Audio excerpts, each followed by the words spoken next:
I'm here with the coach of the night, JP Trickard. JP, really interesting day. Looks like we're going to have a head here. All three results probably possible, but advantage to your team, the Nines at the moment, having Goldrush Bull at 14 for 1 at the close last night. Yeah, no, I think we would have taken that any time when we rocked up here yesterday. But just with the conditions of the wicket, so I'm pretty much happy with what we have on the board. I think if we could go through the batting line, I think it was a decent effort from the guys, but we also lost wickets in clusters, to be honest. But if you look at the nature of the wicket, I think that's throughout the 3 days, that's how the wickets fell. There was partnerships and then clusters of wickets fell. But we're pretty much confident. Don't look far ahead. It's also a process to try and get those wickets, but we're up for it. Yeah, as you're saying, I mean, you're never perhaps really fully in on this wicket. And if you do lose, you do build a partnership and then lose a wicket. It's not easy for the guys coming in to establish themselves. Yeah. You're expecting the similar thing today. I mean, you're going to be bowling and looking to bowl the team out. From that point of view, where do you think your strengths lie in terms of doing that? Yeah, no, look, like I mentioned, this will be a process. Obviously, we need to bowl well, to be honest. And like I mentioned, the wicket, it's a wicket. I think it's actually a decent wicket because you're never in. There's something in for the bowlers, there's something in for the batters if you craft hard. But it's just going to be patient from our side. The plans we have, we just need to buy time and be patient. And I think it's going to be one of those days where we're going to walk off at 6 o'clock. You know? Yeah. So, yes, we're certainly expecting it to be a good hard day of 4-day cricket, red ball cricket. This is exactly what we come to the ground to look at. It's excellent. Your team's really adapted well after the T20 competition coming into this. I'm pleased with the way the boys have responded. Yeah, no, definitely. We talk about T20s. I think we played really well. We competed well. We're just not consistent, to be honest, especially in our batting department. But I'm happy the way we started here. And I mean, there are a few youngsters in the team, and especially guys like Garnet, Dian, and the situation that batted in yesterday. It showed a little bit of growth for me. It showed a little bit of some fight between the two of them. And I think overall, I'm really pleased and happy with where the team is going. Yesterday they batted in that partnership 98. They scored between the two of them. They took the attack to the Boland spinners, which was really an important facet of the game. Took, in fact, the Sia Mahima and Sean van Berg out of the game for a period of time. You must be really happy with that. Yeah, no, that was always a plan. And I think when Dian came in, the nature of the game just went forward. That's the type of player he is. I always encourage the guys to make sure that we still take the game forward. It's not being reckless in how we play, but it's backing certain areas and scoring areas that they're comfortable with, and Dian did that nicely, and I think Barney assisted him nicely on the other end, and I think that just took momentum towards our side. It most certainly did, and 291, a really good score on this pitch in the third innings, and history tells us that only one team has chased more than that in 4-day cricket to win a game here, so odds are certainly in your favour, but as you say, you're going to be wanting to make sure you implement those plans today. Yeah, no, definitely. We're positive that we want to get the win, but like I mentioned, we don't want to look far ahead. We just need to follow the process and the end result of the process. Yeah. Well, thank you very much for having a chat with us. Really been great to have you here for these 4 days, and we wish you all the best for the day today and for the remainder of the tournament. Thank you very much. I Appreciate it. Thank you.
here with Goldrush Boland coach Justin Ontong. Justin, been an interesting game so far. It's almost very interesting to see both teams scoring 266 in one day, basically, in the first inning. Just a one-inning shootout now. And yesterday in the field, a bit of a tough day for the Goldrush Boland team out there. Yes, what's really interesting is that last session, yesterday and the day before, produced something like 14 to 15 wickets. So we're well aware of that. It looks like nothing will happen for that first two sessions, but the game does speed up. And we're on day 4 now, so there will be some turn for the spinners. And even with the seamers, if you put the effort in, like we saw yesterday with Dudgy bowling, short pitch bowling, if you put the effort in there is some reward for you. But we know as a batting unit today, it's going to be a tough day. But if we apply ourselves, there's an opportunity for us as well. So it's going to be interesting day. Yeah, all 3 results still possible today, most definitely. And as you're saying, I mean, the pitch, perhaps a little bit of slow turn. We did see a little bit of turn, some good bowling towards, as you said, towards the end of the day from the spinners. They really came into their own yesterday. Yes, I also look at it at the game as some missed opportunities. I think if you look at our first innings, there was a huge opportunity for us to go past the score and put pressure on them. And like I said, the 7 wickets that fell for 83 runs in our first innings wasn't ideal, and we knew we had to come out and fight hard. And yesterday was tough. It looked like nothing was going to happen, and then that last session again produced something. So yeah, we've given ourselves a chance in this game, and like you said, all 3 results are possible. We just got to make sure, like I said, we need some big partnerships. If we get some big partnerships, we can put some pressure on them. Yeah, that's something we haven't necessarily seen. Top partnership of the match so far, the 98 yesterday between Tar and Forrester, and there again it was really good bowling from Keith Dudgeon. Stuck to his plan. I really thought that he came and he ran in really hard and put in a huge effort there. He must be really happy with that. Yes. We also going to learn from the partnership they played. The 2 batsmen were very proactive. They took their chances where the scoring opportunities are there. And just from a mindset point of view, I think our batsmen need to do that as well. To make sure that if the opportunity is there, not to have a mindset of a defensive mindset, but still be proactive and look to score. Yeah, well, I mean, going in last night, you would have hoped to have gone in, obviously, without losing that wicket. Peter Boland just the 1 wicket down, but got the opportunity today, as you say. If guys can get themselves in, I feel there is an opportunity on this wicket to get those runs. You've got 98 overs, 278 runs to get. Yes, I think that's what we play cricket for. I think that was my chat with the boys this morning, is that someone's going to get in, and if you get a big 100, those are the sort of hundreds you remember if you take the team over the line, and that's the sort of memories you want to create. So yes, there's a huge opportunity for some of my new batters in the team, so hopefully they can go all the way today. Well, wish you all the best for the game today, and we'll see you again next week for the match. Yeah, thanks. Thank you very much. Thanks very much, Justin. Cheers.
Hello and welcome to Boland Park on another glorious day for cricket. Well, it's not as hot as what you'll normally get here in February, but things are heating up for the cricket to start earlier. The Goldrush Boland is needing 277 for victory, and this could be a pulsating day for cricket. I mean, they lost the toss earlier. The Knights went to bat. They scored 266 in their 97 overs, Van Berg being the pick of the bowlers, getting 4 for 70, and then Goldrush Boland exactly the same score at 266, and Clyde Fontaine getting 54 there, and Johan van Dijk weighing in with 4 for 46. The Knights in their second innings were then bowled out for 291, thus setting Boland the total of 208.90 for victory, which they got to 14 for 1. They lost the all-important wicket, I felt, of Peter Malan last night, and Boland therefore trailed by 277 runs, and that's what they're going to require for victory. Well, there hasn't been much demons in the wicket, but I just think that someone here needs to get a big 100 and everybody bat around him if they want to have. Well, there's lots to play for. Pro 20 cricket, women's cricket. Good morning to you, Eugene Molia. Good morning, Rhino. Good morning to all our viewers. And yeah, it's a lot cooler here today, as you said. But look at that there. I mean, there's a cricket of plenty happening with the women playing there as well. We've got the Knights playing up against Hollywood Bets ladies or Dolphins ladies there, and they'll be busy with their matches. And you can certainly follow that, as well as the Titans taking on the Lions. And I mean, this all comes very quickly after the women were doing so well at the recent World Cup there and just couldn't manage to make it there. They lost out in the final. But I mean, all in all, I think it's a good thing for South African cricket in terms of women taking part there.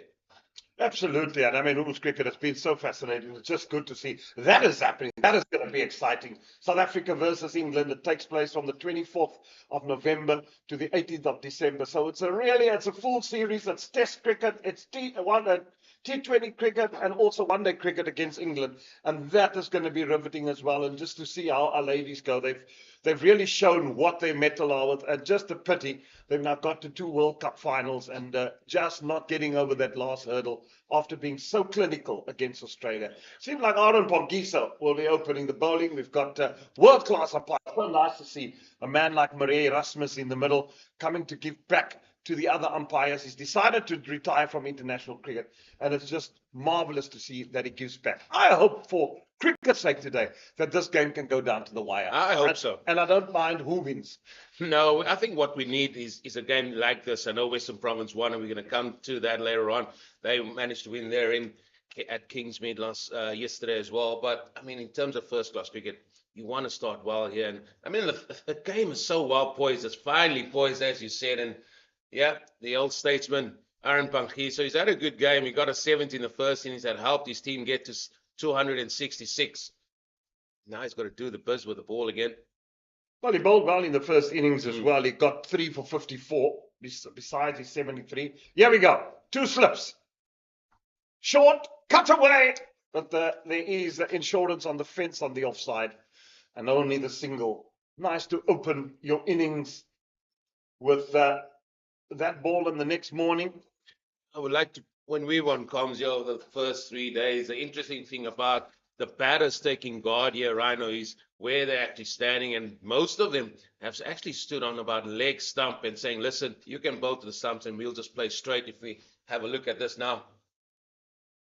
That's short again the same treatment to Kaplan. So all these batters have their different approaches. Some might go on off stump, which you've seen a lot of the Knights do.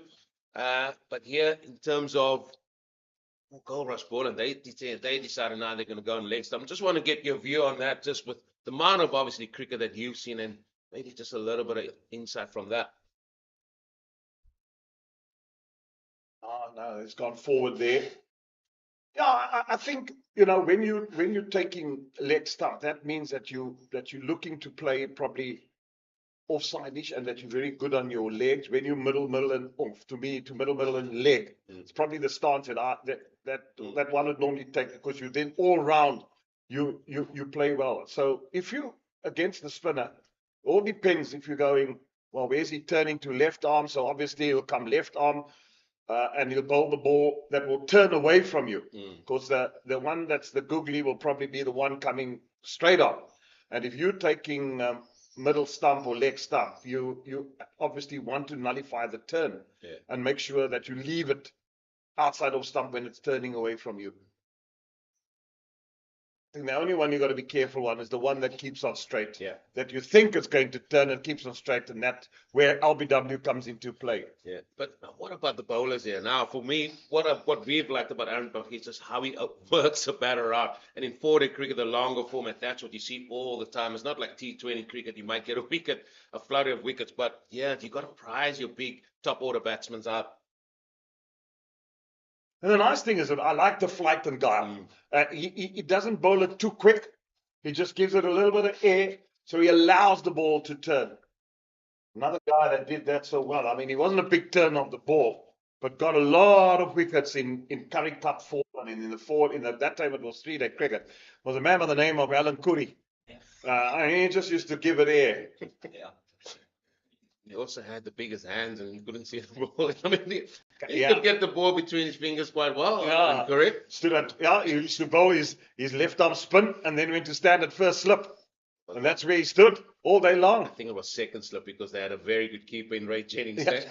So I mean, he could stand as wide, and you know the carry you get at the ball. Yeah, I mean, absolutely.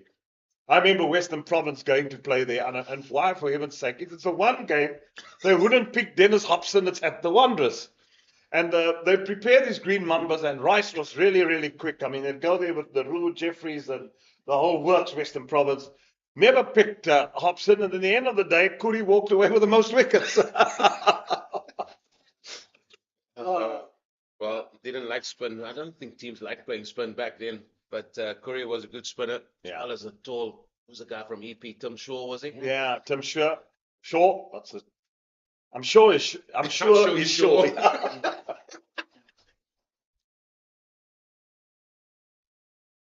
Well, we talk about it. I mean, those were the days when people weren't allowed. South Africa got banned out of international cricket in 1970. But I mean, if you look at leg spinners then that South Africa had, I mean, I looked at Dennis Hobson. He was something else. He to that southeast at Newlands when that stand wasn't there. I mean, he was lethal. You know, he would have been a good one at Test cricket. Richard McGlashan from Natal. Yes. If you look at him, and then there was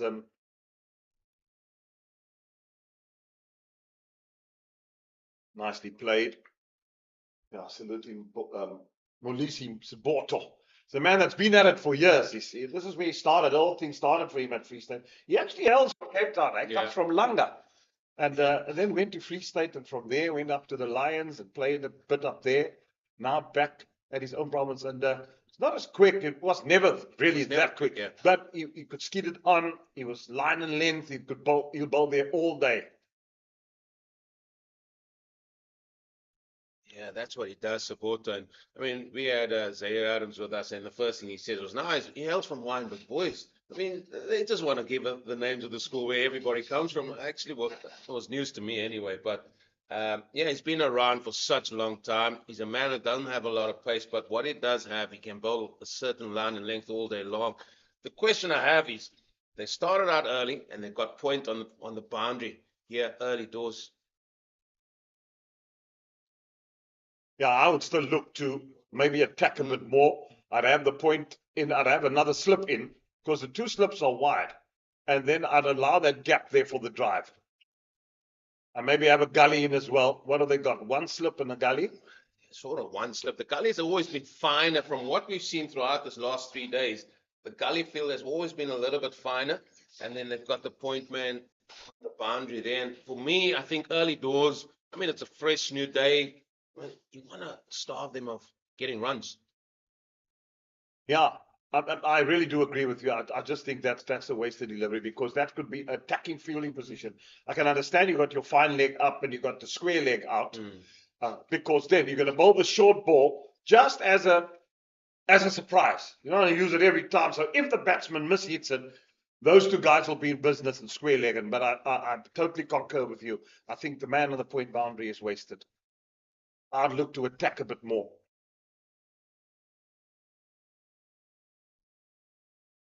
that's the end of a supporter maiden as well. And the other aspect of it, after speaking to JP, the coach here of the Knights, and one of the aspects he said was he wants his bowlers to be gun barrel straight here. So if you're going to be gun barrel straight, you're backing yourself, or you're backing your bowlers to do that.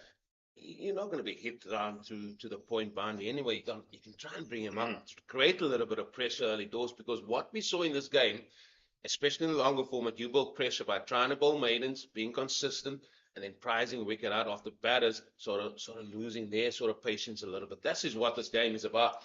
Yeah, it's all about patience, definitely. Slip in, they got a silly point. There's no short leg though, no leg slip. Oh, they got the cover boundary, because he does tend to drag it short, so that insurance I can understand. He's got a short cover. Oh, that's well bowled. That's a wonderful delivery, you see. Just trying to draw the batsman into the drive, and the batsman good enough to see that it actually just bounced and turned a little bit away from him. This is what I like about Pangi. He's going to be just, the pacey bowls as well is so immaculate as well. I think I was very surprised in bowling 2 shorter balls in that first over, but you can sort of forgive him. He's done a lot of work in this game so far. Well, he's moved the silly point down to a short leg position, and there's no silly point in now.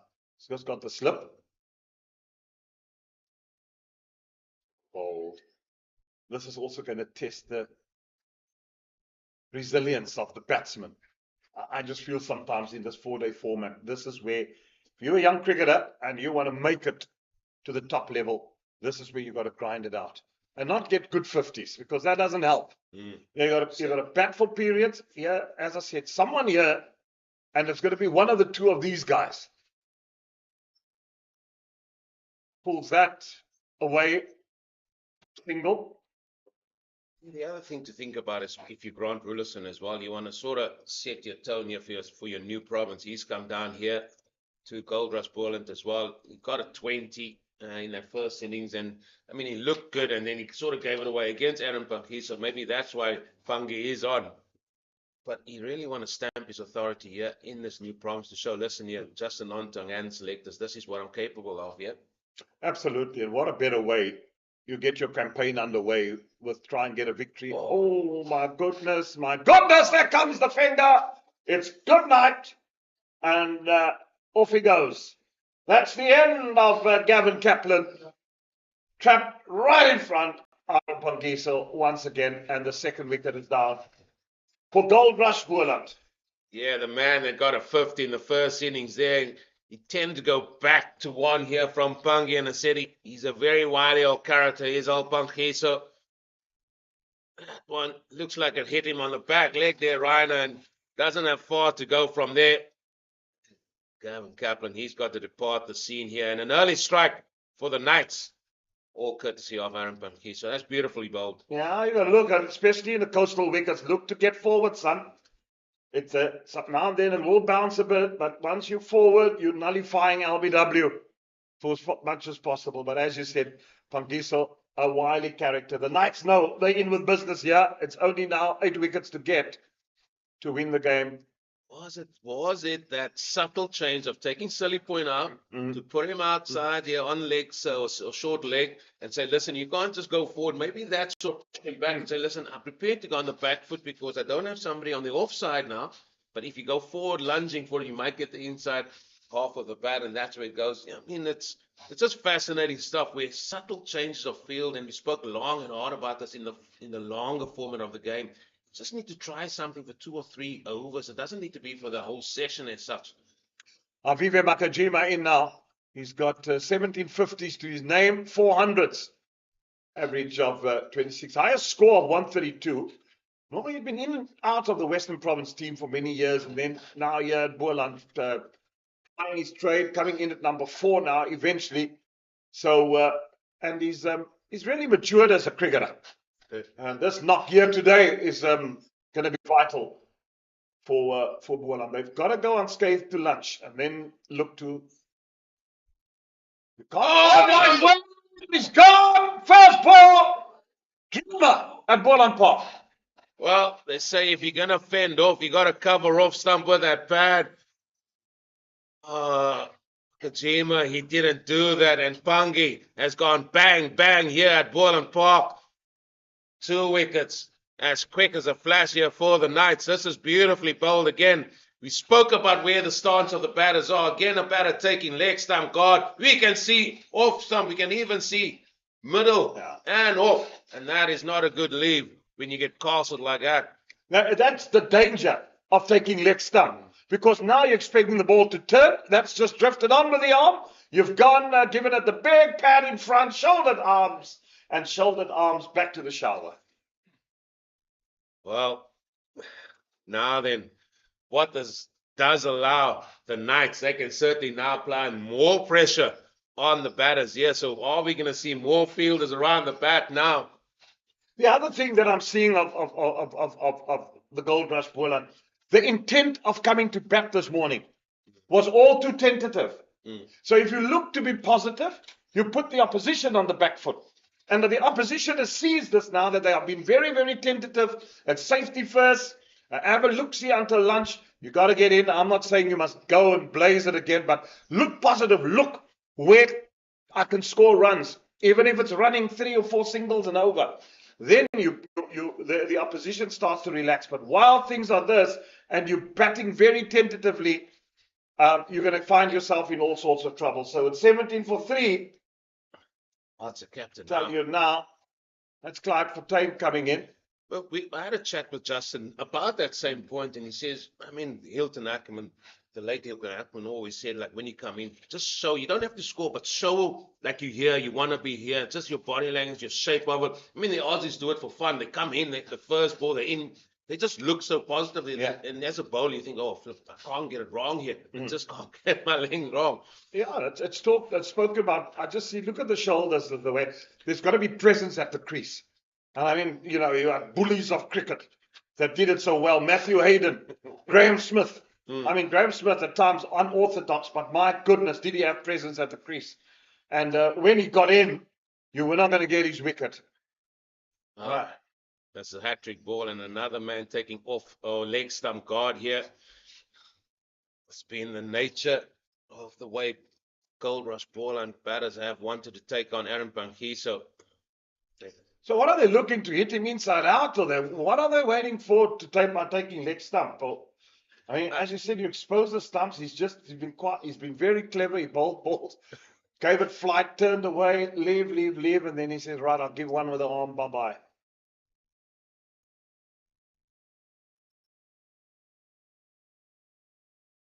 Oh, no, that's missing leg.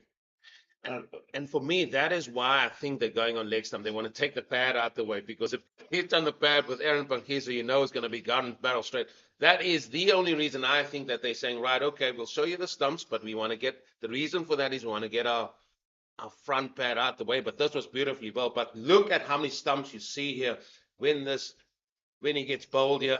You definitely see all of that off stump, and that is one thing that you taught. You say, like, if you're going to shoulder arms like that, get something in the way. Yeah. Never, ever did I take the leg stump. It was middle and leg or middle stump. Yeah. Did you have a little bit of a trigger? Oh, No. Feet were stuck in the toilet early on. But once you got through that, there was nervous time trying to get on the first run. But hang on, here we go. Western Province, handsomely winning by 51 runs in Durban. They got the campaign off to a good start. And then the Warriors, Northwest, they need 418 runs to win. They're 8 wickets down. So that could be an interesting tussle. But yeah, it's all Knights' way at the moment by gauging this first 20 minutes of play this morning. Yeah, no, once you get, you start getting that first run, the feet start moving a little bit better. And then you get, I was always dreading to get a duck.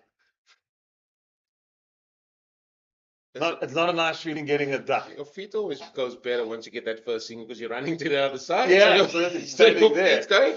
Yeah. Well, I one day batted with Johnny Kleinveld. That is the late Johnny Kleinveld. And we played in Rondebosch.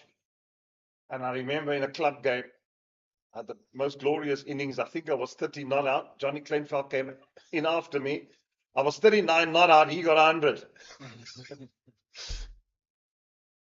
That was my role. Yeah, Johnny could hit a big ball. Oh. As well. But I was going to say, you speak about you don't want to get a first ball at club level. What was the worst ground to get a first ball in terms of distance walked?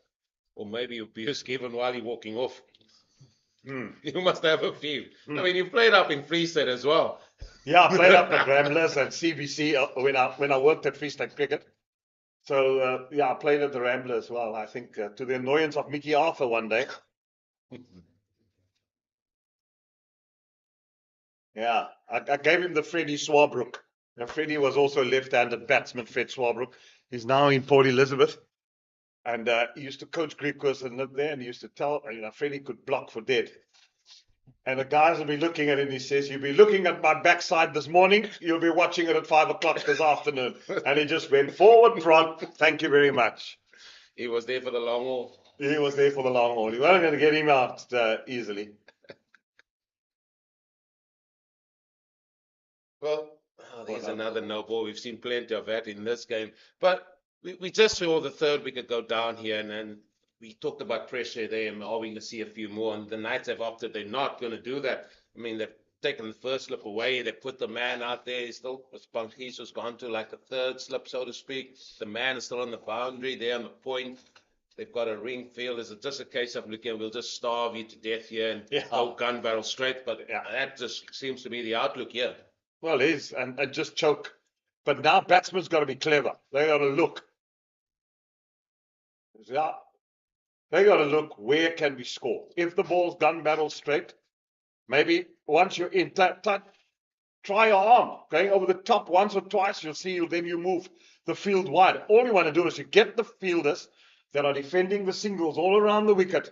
You want to get them out of that area. So if you push one or two back, and then suddenly you see the field spread, then singles become the order of the day. And now it's the Knights all the way. They've really kept the pressure, and also Boland Park on the fourth day of the game, the wicket is going to stay low as well. So you've got to get onto that front dog. The interesting thing for me from what Knights have done, which probably we haven't seen over the last 3 days, is they bowled the two most experienced men at the same time, Aaron Pangiso and Saboto, between them over 200 first-class games as well, and they've picked up a bucket full of wickets as well, and they have started the busier for the Knights. Oh, well bowled. Oh, you see that one skipped low, but well played. Was just giving the cap back, but the Knights are firmly in control here. That's no maybe. Yeah, Murray Erasmus, he gave us a story. He was playing for Brackenfell in a club game at Worcester when he was playing, but he was also selected to represent Boland in rugby. And then he had to dash from Worcester down to Wellington for this game, and he says, his captain said, "No, you can go play rugby, but you got to stay here till 1 o'clock." Ended up bowling from 10 o'clock to 12. Yeah, that was Maria Russell. She had to trudge in. No, but you asked me, there's one game I remember, playing for Avondale. We played against Milnerton seconds, and there was an English guy. There's a short, gingery fellow. Oh, he used to irritate the living daylights out of me. But it was just a military medium, one of those doubly doublers. And goodness me, he always got me out. Always got me out. For the love of it, maybe because I just didn't, we played against him twice a year. We once at Milnerton, once at Avondale. And the one day I got stuck into him at Milnerton. And, oopsie. I got into my 40s. Oh, and he bowled me one half volley, which I creamed through the covers, and I just said, "That's a classy shot." Next ball, believe it or not, had me nicked off. He said to me, "Now you can buzz off and have a classy shower." Yeah, that was a lot. I turned around, I smiled, I walked on. I thought, yeah, great job. That's all you can do. Absolutely. What the heck? Well, we saw the ball before. This is how Grant Wilson got out in that first innings there. Pangi just throwing it a little bit slower outside the off stump, inviting, as you said, that drive. And first innings, Wilson carved that straight to point. I did. I tell you what, if I was W.G. Grace, I'd have put the bail back on and batted off. You You can do that at some places, Rhino, with your pedigree. You can do that at some places. Avondale is one place where you can do. People will flock to go to Field Crescent to come and watch you play there. We'll fill the stands up. He's a wily character and it's just such a clever bowler. It's been over many years and it's good to see the guile, the swiftness of his spin bowling, using the wind that he's there as well. Oh, look at that. Lovely flighted. But this is why I love this format. It allows the bowlers and batters here to really learn their trade and apply themselves as well. It's the working over, and it's a thinking man out there, and this is what you want. We want thinking cricketers, not just bowl a ball for hope. Absolutely. And you want guys that show grip, gut. This is where you see, and selectors come and watch and see who's the next crop of South African cricketers that we can say in the next few years. You learn your trade here. I mean, we spoke about it on the wicket this morning with Ezra Poole talking about Justin Ontom. What this game requires from you is a lot of patience, a lot of resilience, it's mental resolve. And this is where it all starts. And you've got to give it time. You can't cricket, you're not going to develop any cricketer. Like you put Omo into a washing machine and put it dissolves and there you got clean washing. Cricket is a game. You've got to be at it. You've got to start at a young age. You've got to make sure the structures are right and you've got to take players through gradually. They've got to, from here, that's why I'm saying from here, they've got to develop into becoming 18 players, South African A players, where they go on tours to Sri Lanka, go to the subcontinent, to Bangladesh, go to England and learn your trade there. I would like to see it. There's been debate about more teams in the 4-day game, and I probably think the right number to me would be 8 teams, but each province has got to have a B team. Well, that's the feeding into it, because the gap is a little bit too big. From under 90 level, under 90 level academy up into your provincial cricket, and it's far too big. Yeah. And the one thing that I'd like to see, it's as far as I'm concerned, if you have each that was quite a lazy shot. He gets a single for it. Yeah, maybe 8 provinces, and you have a B team, and you have Boland B playing against Western Province B, and you got that section right. And you look out of that bundle to pick a crop of 25 to 30 players. And the HPC Centre in Pretoria should be busy 365 days a year, where they then get into academy sides there, and there you pick the SAA team, and there they go on tours, whether it's inland during winter or overseas or exploring Africa a bit more. Namibia, Ghana, Uganda, they all play cricket there.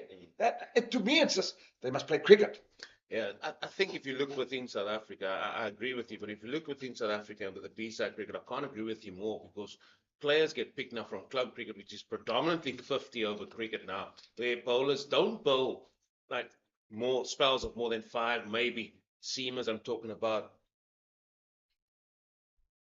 It's down the leg side, it's well played. Where when they come here, you're going to have to bowl like overs of 7 over spells maybe, and try and get through the day that way. We saw Glenton Stearman, the amount of overs he's bowled as well. And you only get that by playing out there, as you said, playing out there. And like B-side cricket, when we started, when we came up against a whole host of like serious cricketers in B-side cricket that really tested you as well. And that's what we're after, and that's what we have to try to produce. Absolutely. And then all the senior players that play in that B section, and maybe contract half of the B team. You've got a contract, got a contract system where you've got your 18 players, obviously a contract, but then 50% of your B players are contract. The others are maybe working guys, and they got their career, but they come back to plow in. And how wonderful is it for a young guy to say to bowl with Eugene Molian or bat with a Louis Kuhn in a B section? You learn so much. He's going for straight. He's going for those stumps there as well. And Clyde Fontaine is not somebody that's going to have a lot of bowlers just end up just bowling at him. He's going to try and make something happen. He's only faced 5 balls, so he's so early on here. But as a captain, I don't think he foreseen that 2 wickets early on in the space of the first half an hour here at Boland Park. Yeah, it's been all cylinders go. come the ninth. End of another over. We got 11 gone. They just batting out about 2 runs and over. The Knights have really put on the screws here. Well then, how about India? 3-0. Thanks for coming.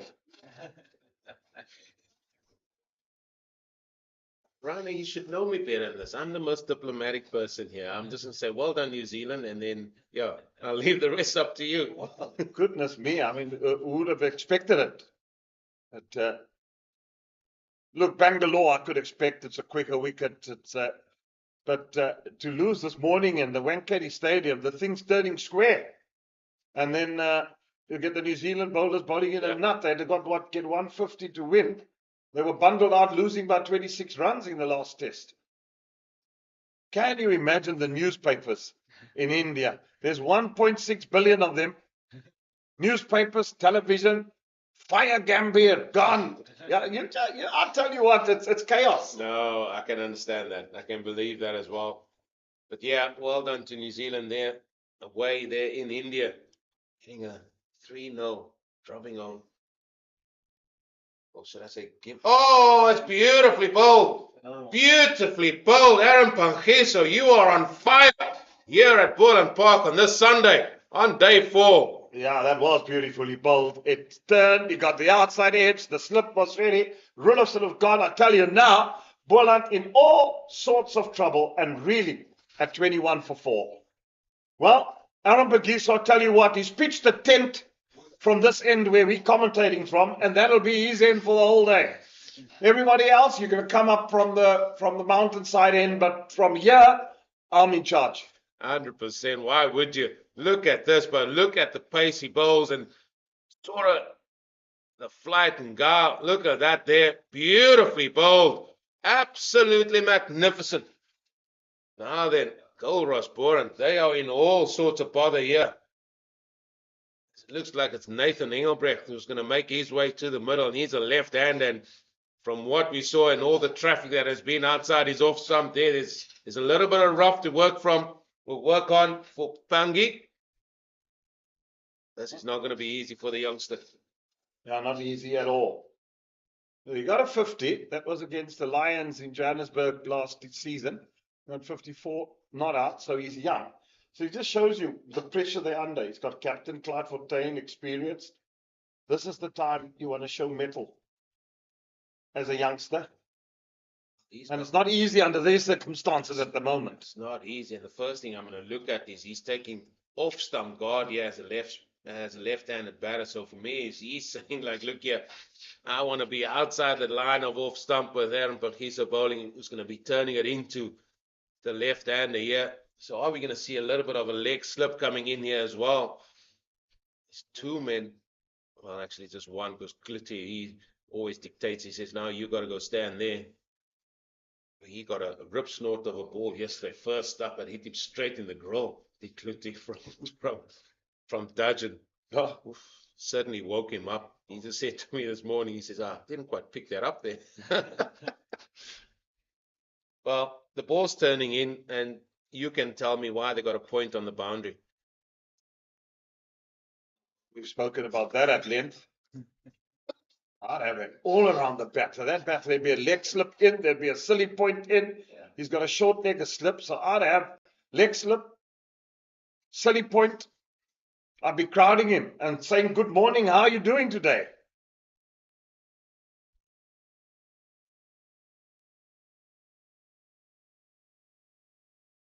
I don't think Langa is going to field the ball at all with Panghiso bowling, because he's bowling a good line consistently well. He's bowling a good length.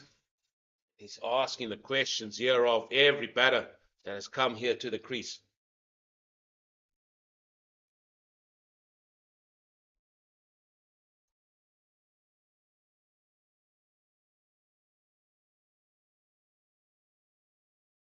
Absolute.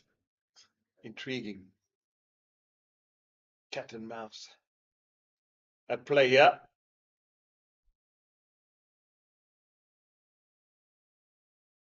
And you also give the opportunity to get an easy single like that there if it was pushed a little bit harder, but another successful over. We spoke about Alan Curry early on, And we see this delivery again. It was beautifully bowled. We have to say that from Aaron Pankiso. And a good catch in the slips. I mean, Alan Curry had the mindset. He had this mindset of, ruthlessness as well. And if he had to be Aaron Pankiso, not saying he's ruthless, he's not ruthless because he is. He's a very experienced campaigner. But I'm telling you what, there would have been about 5 or 6 people around the bat if it was Alan Curry. Yeah, then you'd start the choir. The budgie seat. Give it to the batsman coming in. That's how you create pressure here. All in the spirit of the game, though. But that's how you create pressure.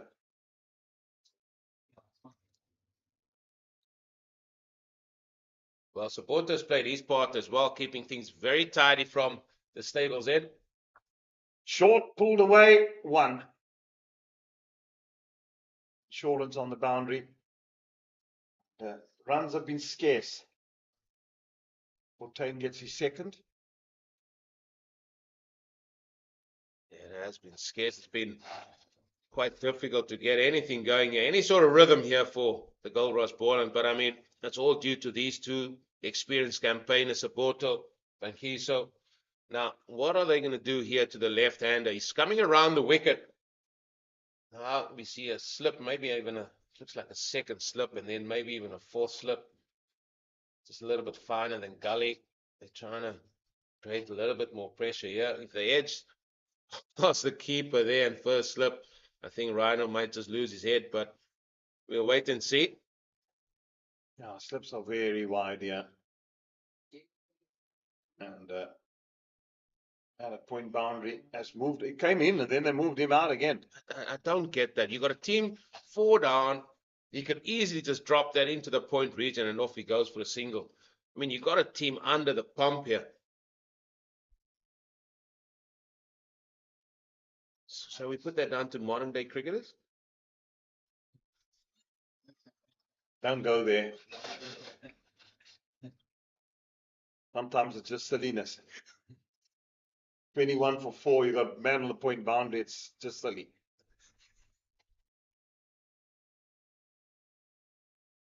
And you can all see the batsmen are not attacking. They're all in defense mode.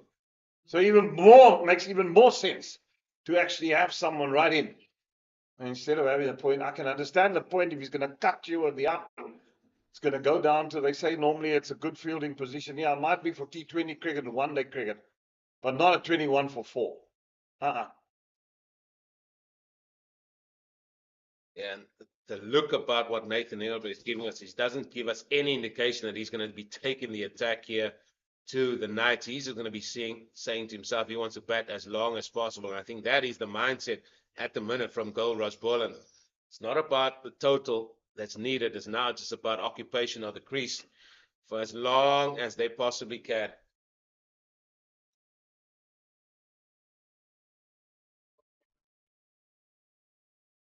That's going to be possible. Oh, it's 1 for the over. I thought it could have been easily a wide. He has tried to dish up a little bit more short deliveries. As we said, he's not the quickest, so it shouldn't trouble any sort of batsman at this level. No, it shouldn't. And when he's wicket to wicket, he looks quite raring to go. But I tell you, those short ones are a bit tired. You got to put a lot of back into it. But this is important. You haven't got the pace anymore like you used to. It's almost like that as you pull that bouncer.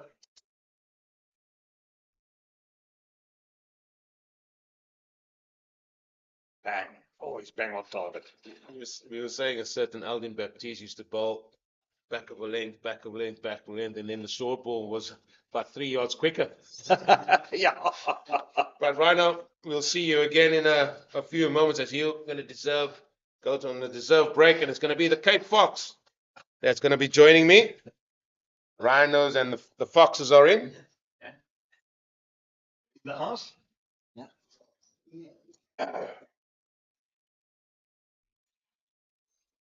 Well, James, you've been greeted to the stage. I said to you just before the comm started today, I think you and Zahir were good wicket-taking campaigners, but the Ryan and myself, we managed to bag 3 there, so I do apologize about that. Yeah, I think we definitely not going to have that title today. From my side, it's been a fantastic effort so far, hasn't it, from the Knights this morning? Aaron Pangiso has been outstanding. Just sense that he's been allowed to bowl at them.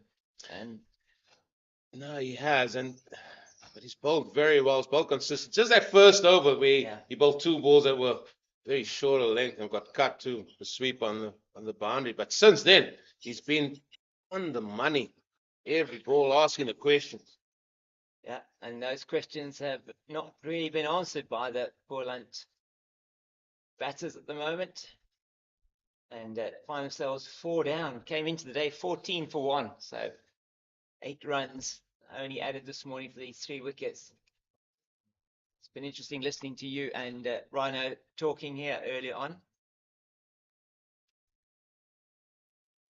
And it does just look like it's trying to survive, doesn't it? It's at the moment, and just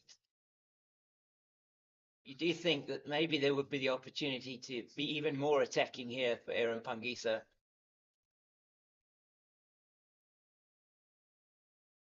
Yeah, I'm actually surprised that they haven't decided. I mean, they bagged 3 quick wickets there this morning, and I just get a feeling you want to just create a little bit more pressure by having men around the bat. And you never know how that plays on the batter's mind as well. And it's been very surprising that they haven't done that.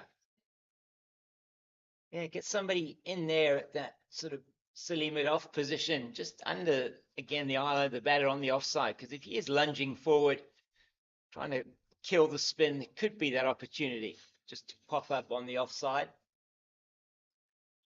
He's again, that's the ball. I think that is his dangerous ball where he bowls a little bit slow, but just outside that off stump where he's now seen the Clyde footer and he's just wanting to play at every ball, and that's his nature. He wants to feel bat on ball all the time, all the time.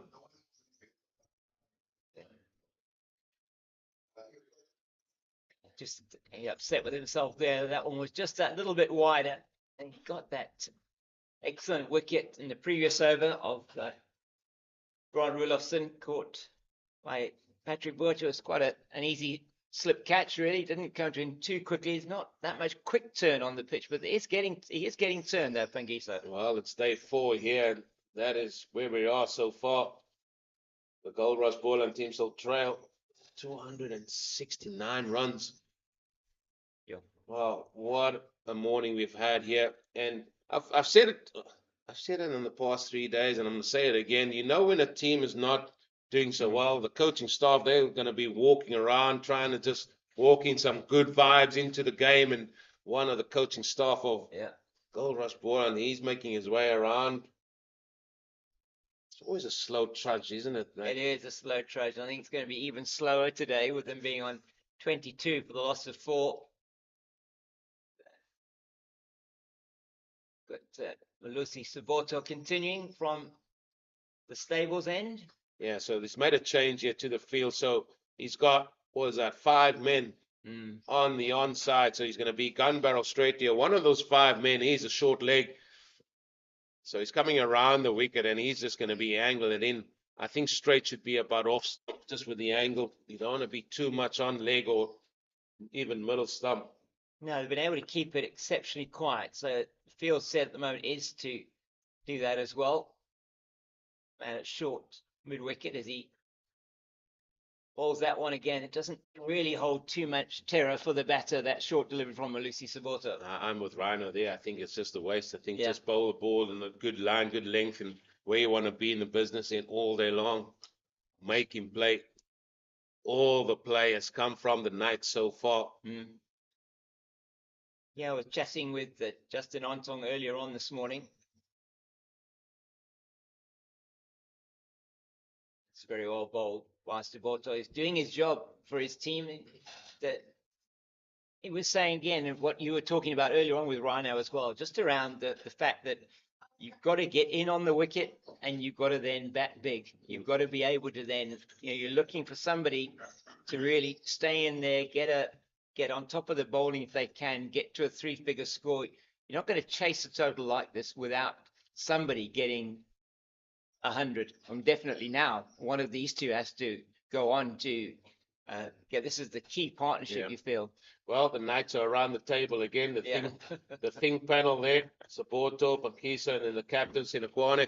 I mean, what have we seen in this game? We've seen men get 20s and 30s Yeah. and getting out. I mean, you can ask Rhino when he comes in, and I know what his stance on that is, especially in the professional game where guys get 20 and 30 and they get out. I mean, what is that going to prove to any of the South African selectors out there who you want to impress, who we want to do well for? I mean, even at provincial level, those things should not be good enough. Yeah, you're 100% right. I mean, you look at the first innings, and we can look at every single one of these innings, and you see the top score in the match so far, which is that 73 from Aaron Pangiso. You had Kean Forrester yesterday that came in and got a good 71 of 99 deliveries. But the thing is that nobody's gone on. 250s in the Boland first innings from Fortuin and Kaplan. But the rest, it was 20s, 25 to Willison, 28 to Milan, those 250s for Kaplan and Fortuin, 25 for Mkajima, 22 for Von Berg, and 28 for Kamani, who tried a bit of a rescue act towards the end of that innings. But it was wickets that fell in clusters, and we've seen that again this morning. Is one wicket brings another, and it's just meant this chase is going to be even harder for Goldrush Boland. And they're going nowhere at the moment. Yeah, much better delivery, just back of a length, a little bit of bounce there, and they are going nowhere here, the Cape Fox. I mean, he's done a great job here, Saboto. He's bowled 5 overs now for 4 runs, and I just think let's really heat things up. Give the ball to Jan van Dijk with a little bit of gas and say, listen, you've got free rein, run in for 3 or 4 overs and just see what you can do with Aaron Pangiso just doing what he's doing from this end. And the Knights of the Round Table are at it once again, folks. There's about 4 or 5 of them now in big discussion, and I mean, this is obviously not going to help the overrate, and that is one of the things we had good discussion with Maria Erasmus about that. I think if you got a team like this, you want to obviously bowl as many overs as you possibly can, but why not give it to somebody? You got somebody in your team like Johan van Dijk who bowls at about 135, even 140. Just for a few overs, and I mean, he was so effective in the first inning. He took those 4 wickets. I mean, you've got Saboto, as you say, 5 overs. He's only conceded the 4 runs, and Pangiso as well. Only 4 runs in the 5 overs. They've had 10 overs this morning, and they've been able to score just the 8 runs for the loss of 3 wickets. Goldrush Boland. They've got them completely where they want them. Yeah, they're going to come back to that point in a second. Well, the reason why I'm saying that, I mean, they've done so well in the first half an hour, 45 minutes after the Knights, and they've allowed themselves to say, listen, let's change things up a little bit, let's try and move the game forward. Can we get just something different with a little bit more pace on, like I said, Van Dijk has. And we keep talking about getting the game moving forward as batters as well. But now we're talking in the field, and sometimes we just tend to, we'll just go through the motions a little bit, and I just feel they maybe missing a trick of getting that done. Don't wait too long. And here's what you're seeing, particularly when Saboto's bowling, you've got those men out in those deep positions. That one's down the leg side, and it's Fortuin's going to be buys, and Fortuin turns for the second. And leg buys, so just tickled the pad as it went through. And 24 now for loss of 4 in the 16th over. I have to agree with you. I mean, we saw yesterday Keith Dudgeon coming in from the stables end and really bending his back. Johan van Dijk took the new ball from that end as well, and did get the wicket, a bit of a strangle down the leg side for Peter Milan, but still. He's been operating from that end, and that's the designated end for the Pacers. A few men that ball is now in the 16th over. And now I know a few fast bowlers that have said, right, we've got a team 4 down. I can prize a few wickets here. First class wickets, that's what I'm after. Yeah. Cappy, get me on. Absolutely right. I mean, we saw that as well yesterday. I mean, the angle of attack that Dudgeon followed yesterday, he was able to get the 2 set batters out. Just playing that a little bit too square. He Clyde Fortuin. was sliding on with the arm there from Aaron Paarl. Yeah, and that's the danger, isn't it? We saw that with Gavin Kaplan earlier on today.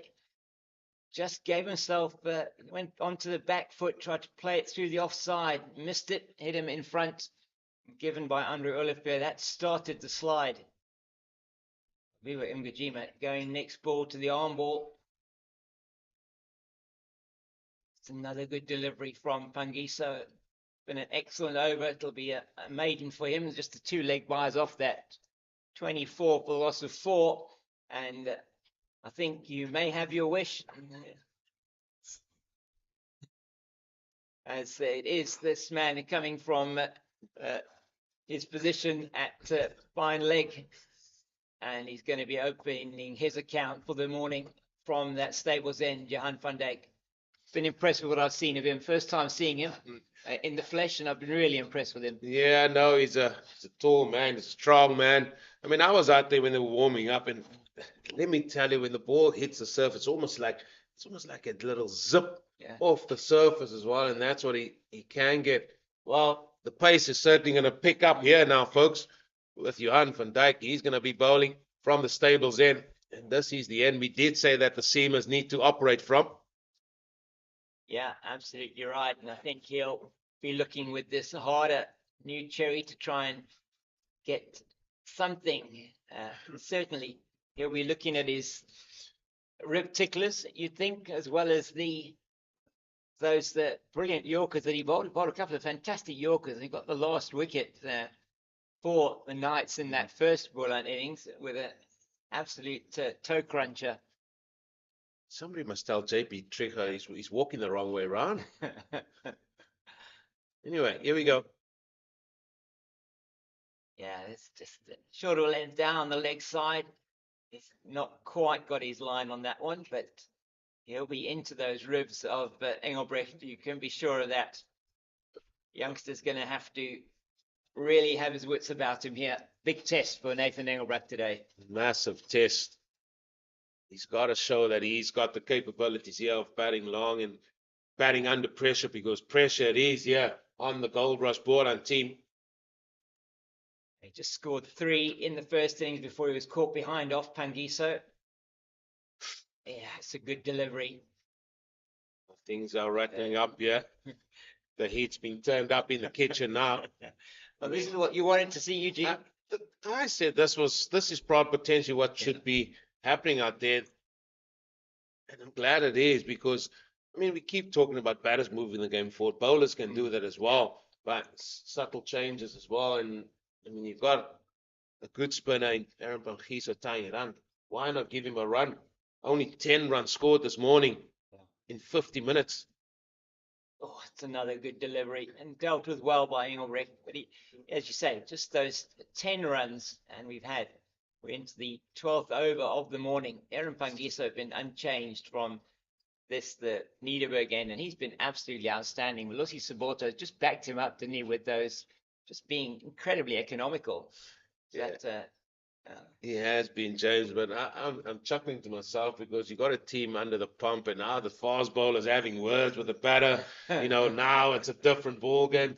Van Dijk hardly said a word in the first innings. He didn't really say much, did he? It was just about his work. They can just sense it, though, can't they? Free State. I mean, here the Knights. They can just sense this victory is coming to them. They've got the team down. That's exactly where you want them. This is what happens. Fast bowlers, what a breed. He didn't say a word in the first innings. Now then, the team under the pump. You say victory, but all he just wants a bag of wicket. Every ball, he's like giving commentary. Just give him a mic. But this is the theatre we wanted to see, isn't it? 100%. This is what 4-day cricket is all about. Oh, it's a good delivery again from Van Dijk. He has another word, another look. The only thing I will say, James, is I know he's got a slip in place, but it's a wide slip. I know he's got a point on the boundary. Yeah. Get him up. Try and be a Yeah. little bit more, because I tell you what, with the way that ball is looking like it's sort of hitting the surface, just moving away slightly from the left-hander, there's a little bit of a slope, as you can see, from right to left there. It's not much. It's not a Lord slip, but the slope there is. You don't want a ball to be going passing in those slip cord and there. Oh, that is a nearly reward for Johan van Dijk. Gets Engelbrecht playing it outside the off stump, just going for that gap in the offside maybe. Just wanting to feel bat on ball, and that could so easily have been the 5th wicket. Well, if you can't stand the heat, get out of the kitchen here, because this is what we're going to do. And that is what I said. I just made mention about that. Why not get another slip in? Because I tell you what, if you're the Knights, you get an edge and it flies through that slip. Who are you going to look to? Yeah. And I think this is where sometimes a bowler just need to say, listen, Cappy, I know this is what you want, but I feel I want this because I'm in control. I've got the ball in my hand. And they're in absolute complete control at the moment. 268 runs needed by Goldrush Boland to get over the line and win this game. 6 wickets in needed for the Knights, as that's nicely paddled down to the leg side by Clyde Fontaine. He'll take 2. It's a bit of a sweep shot, more of a paddle down the leg, and easily through for 2. I know somebody that would have set his field for him, even though he wasn't bowling. But I mean, if he was bowling, the man behind us, he would have set his field for him and said, listen, I don't want to hear your nonsense. You just bowl to this field. End of. If you don't want to bowl to this field, I'll get somebody to do the job for you. Oh, there we go. Yeah, it's just got that man in that silly mid-off position, but just try and just dry up the runs completely. They've really done that for most instances this morning. You just want to make sure they can't have any chance of getting away from you. 12 runs, James. 12 runs. Absolutely nothing. In 52 minutes. 12 overs. So just 1 run per over this morning, and they've lost those 3 wickets. Absolutely crucial. The entire top order been taken out by some great bowling from Aaron Pangiso and backed up by his pacer from the other end. Well, he can bowl who he likes, as the Rhino said earlier. Pangi is setting up camp here. Absolutely. And why not?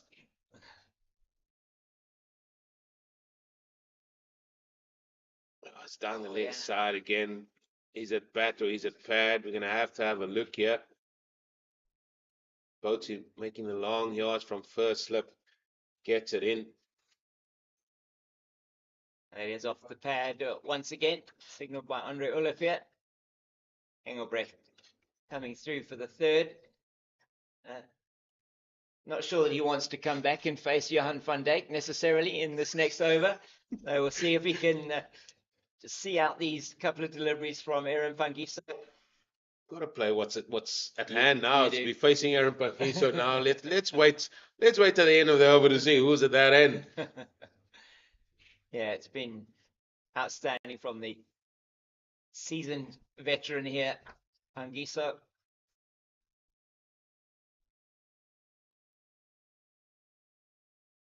Again, and he still hasn't touched the ball as Langa there and point boundary. Now it's interesting. You've got him there. Engelbrecht has really been shotless so far. Still hasn't got off the mark. Faced 21 deliveries, and that one goes past the outside edge of the bats, and he was done like that in the first innings. It's a little bit quicker that one, James. A little bit quicker, subtle changes going on with the arm, and he's just plying his trade here, isn't he? All that experience, that's a beauty, wasn't it? An absolute beauty, and not picked at all by the batter. Oh, there they are, sharing notes. There's Rapul and JP. Probably talking about the grass there, or the breeze blowing. Yeah.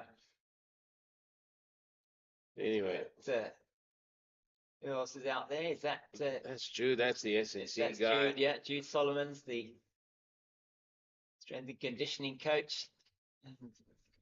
Be Justin Ontong probably still sitting in the in the dugout or in the change room.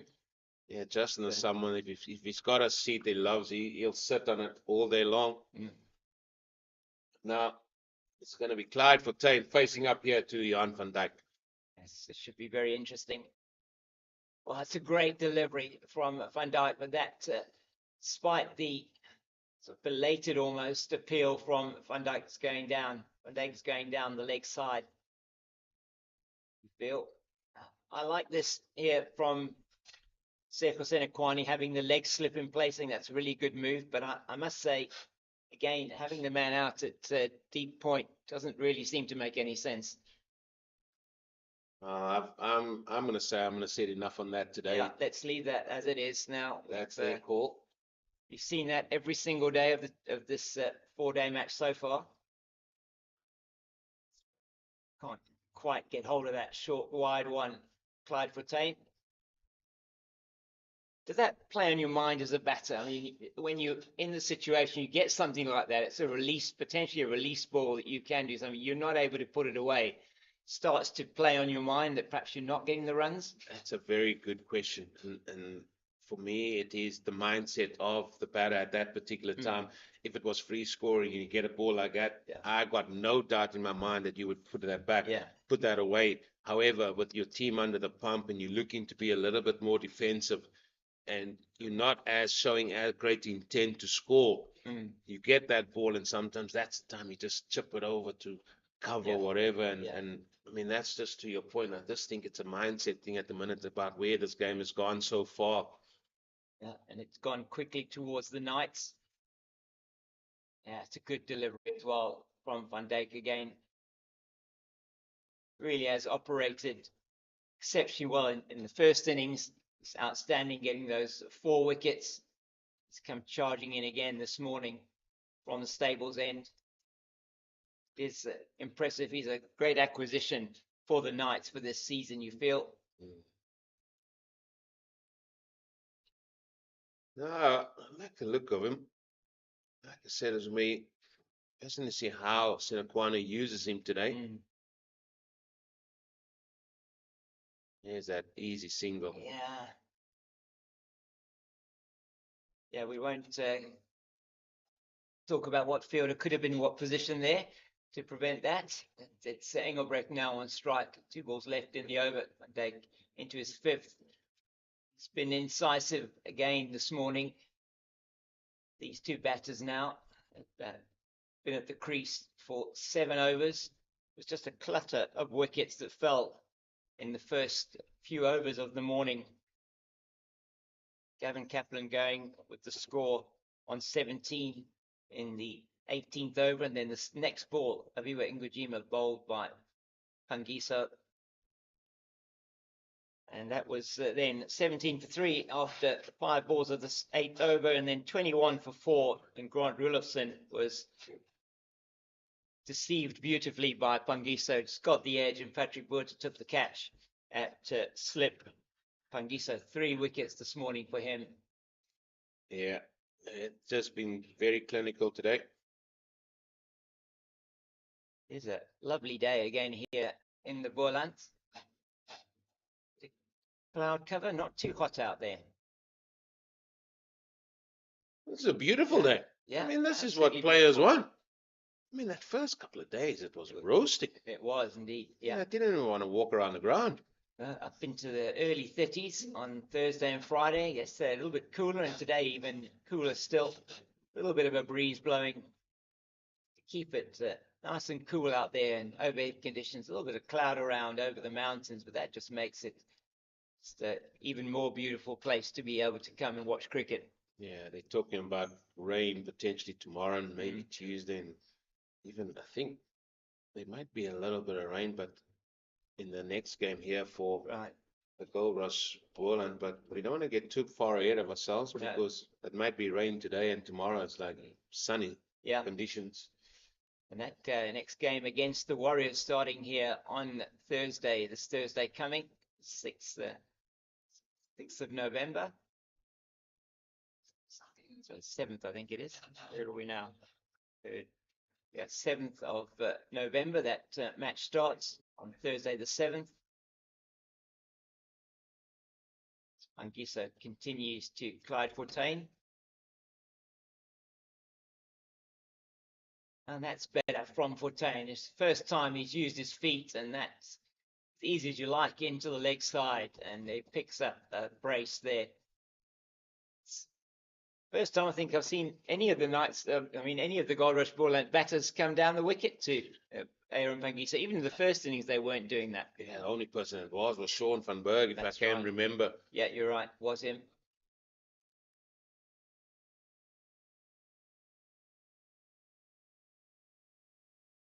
I mean, people talk about 4-day cricket, and I mean, I just find it fascinating how the game has gone, and sometimes we feel the game has meandered, and then all of a sudden something happens, and now it just looks like one team is well and truly on top, just trying to make the play, and the other team just looking to play for as long as they possibly can. I mean, this is where you find the players sit on one seat, and if things are going well for you, you got to stay in your seat forever and ever and a day. Yeah, no, you don't move out of that seat in the dressing room. You're on the batting team. In the use of the feet there, and this is a play for him. We're not far from that first strings break, and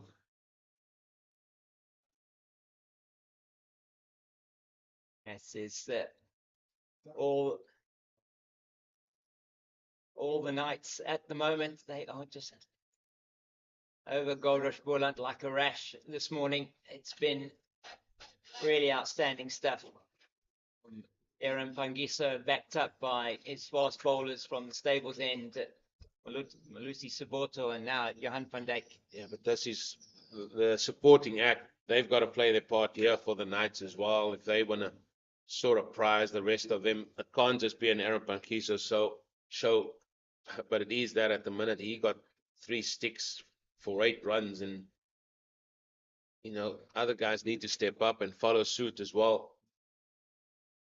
3 for 8 with 3 maidens from his 8 overs. Aaron Pangisa has been outstanding. This is Van Dijk into the 3rd over of his spell this morning. Or the 3 overs last night and picked up the wicket of Peter Malan. Very important. Psychologically, you felt for them to go into the change room for the evening, 1 down. The Knights would have felt that they were on top. Bit of a strangle down the leg side. Strangle down the leg side, indeed. I spoke to Peter Malan as well, and he said he just looks comfortable at times as well, and then he just says he just can't get going with getting a score as well. He's an experienced man, and I mean he prides himself on his performance as well, and I'm sure he's going to be working as hard as anyone to really find something for himself. There it is. There it is. Is the end of Nathan Engelbrecht, and you had to say that was coming. Brilliant bowling from Johan van Dijk, and we saw it in the previous over, and we've seen it now. And Jean Klutter takes the catch, the second one in the match for him off Nathan Engelbrecht, and Engelbrecht has to go. Yeah, superb bowling by the speedster here, Johan van Dijk. The only thing I said, I hope he doesn't get a thick edge to go through this vacant slip area. He manages to find the edge. This is brilliant bowling. The previous ball moved away as well. This one moves away as it hit the deck. A little bit of straightening. And a beautiful catch by Klutti.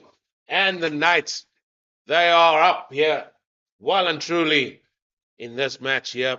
5 down now, the Goldrush bowling. All sorts of bother here on day 4 in this 4-day game. And they're all going to enjoy some drinks break. And I'm sure if you're the Goldrush Boland, you hope the drinks break goes for longer than 5 minutes. Yeah. But the Knights are truly on top. Join us in a few moments for the continuation here after drinks here on day 4 of this class here at Boland Park.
Well, drinks have been taken here at Boland Park with Boland, as you say, in all sorts of trouble at 32 for 5. Half the team's been bowled out. But then the upcoming fixtures, this is what we're looking forward to on Friday night and Sunday, Wednesday and Friday. The dates are all given there: 8th, the 10th, the 13th, the 15th, the 40-20 internationals against India. That will be mouth-watering. The South African squad has also been announced. Aidan Markram will captain the team. We've seen the regulars there, but the inclusion of Andile Simalane and also Mislali Mapangwana, who has been a true revelation for Western Province over the last season or what. Baba Peters also in the side. So all to look forward to, James. But back to this cricket here. It's been poor from the Boland batsmen. Yeah, it really has been a morning that's belonged so far in this hour and 10 minutes completely to the Knights bowlers, and started the right did Aaron Pangiso with the wickets of Gavin Kaplan and Abiwa Ngujima in successive deliveries. They just carried on. They've just strangled them completely. They're completely runless. Nathan Engelbrecht's innings an example of that. So Sean van Berg is now at the crease facing Johan van Dijk. It's been a capitulation here from the Goldrush Boland batters this morning. Yeah, absolutely. They've just shown no fight. It's the first stroke of positivity that I've seen this morning. Yeah. The shot that's played Absolutely. by Sean van Berg. The others have been so tentative. They haven't. Somewhere out as a batsman, when your side is under pressure, you've got to look at ways and means of just trying to release the pressure a little bit, albeit not all that much, because there's always pressure. But look to score, and I'm sure Nathan Engelbrecht, by the time he got in, the other batsmen too, it didn't look to me as if they wanted to take the initiative, that they wanted to be proactive. They all were far too tentative and far in a defensive mode. And once that mindset creeps in, it's very, very difficult from there to score runs or to try and get yourself into a position where you push the field out. Yeah, I mean, you just wonder what the talk was in the dressing room before they came out to bat, because I mean they had a target set for them, and that again quite a positive shot from Van Berg. A target set for them, which in 98 overs they had to bowl today. They batted 3 and over. They could get themselves close. You would think that they would have had targets they were setting for maybe every half an hour or 15 minutes that they'd be looking at. How many are we going to be getting? Let's have a look at the bowling first up, but let's try and be positive at least. But it was absolutely no positivity at all in terms of what they were doing. And they let Pangiso bowl at them, and they didn't take the attack to him at all. Just a good delivery from Van Dijk there. And that's been an excellent over from him. That's another wicket maiden this morning for the men from the Knights. And yeah, this is how the wicket fell. Just pushed at it, and Van Dijk knowing. He gave him a few words, didn't he, James? He did. There was a bit of, and I said, "Oh, good on you, fella." Just rattled him a little bit, and then suddenly, the batsman thought, "Well, now's my opportunity." Yeah. But that, also, the point you're making about, I'm sure they would have sat with a chart in the change room and said, at this stage we want to be there, at that stage we want to be there. You do cater for a wicket or two, but guys, let's not lose. If we lose 1 wicket from now to lunch, the morning session, we've pushed the run rate to 3.5. We've done well. Then we can have a look after lunch. How are we going to actually see where we are? What is the situation? But the plan hasn't worked at all. No, not at all. I mean, exactly what you were saying. That was what you would have thought they would have been looking at, is to give themselves the opportunity to win the game. They would need to have been batting it, as you say, between 3.5 and over. They would have looked at the first sessions, and we were chatting this morning. In fact, JP Trickard, as I was chatting to him this morning, was saying that we haven't seen in the first 2 sessions of the day, you haven't seen a lot of wickets falling. And this is an anomaly in terms of the game. I mean, what's been happening over the first 3 days is the post-tea session, we've been seeing sort of 5-6 wickets falling in that post-tea session. And generally the batting conditions have been really good early on, and they've completely bucked that trend here. So I don't think Goldrush Boland would have been even contemplating that they will be 5 down at this stage. Well, it's just negative batting and very good bowling. I mean, they take nothing away. Aaron Pangiso has been absolutely superb. They got started with Belusi Sabota. He went gun barrel straight, wicket to wicket, gave nothing, made sure that, and then Aaron Pangiso on the other end just flighted it, turned it, and he got his wickets. Been very, very wily as the left arm spinner, hasn't he been? Yeah, he's been fantastic, using all his experience here. Isn't that great for this Knights team? That's nicely played by Van Berg.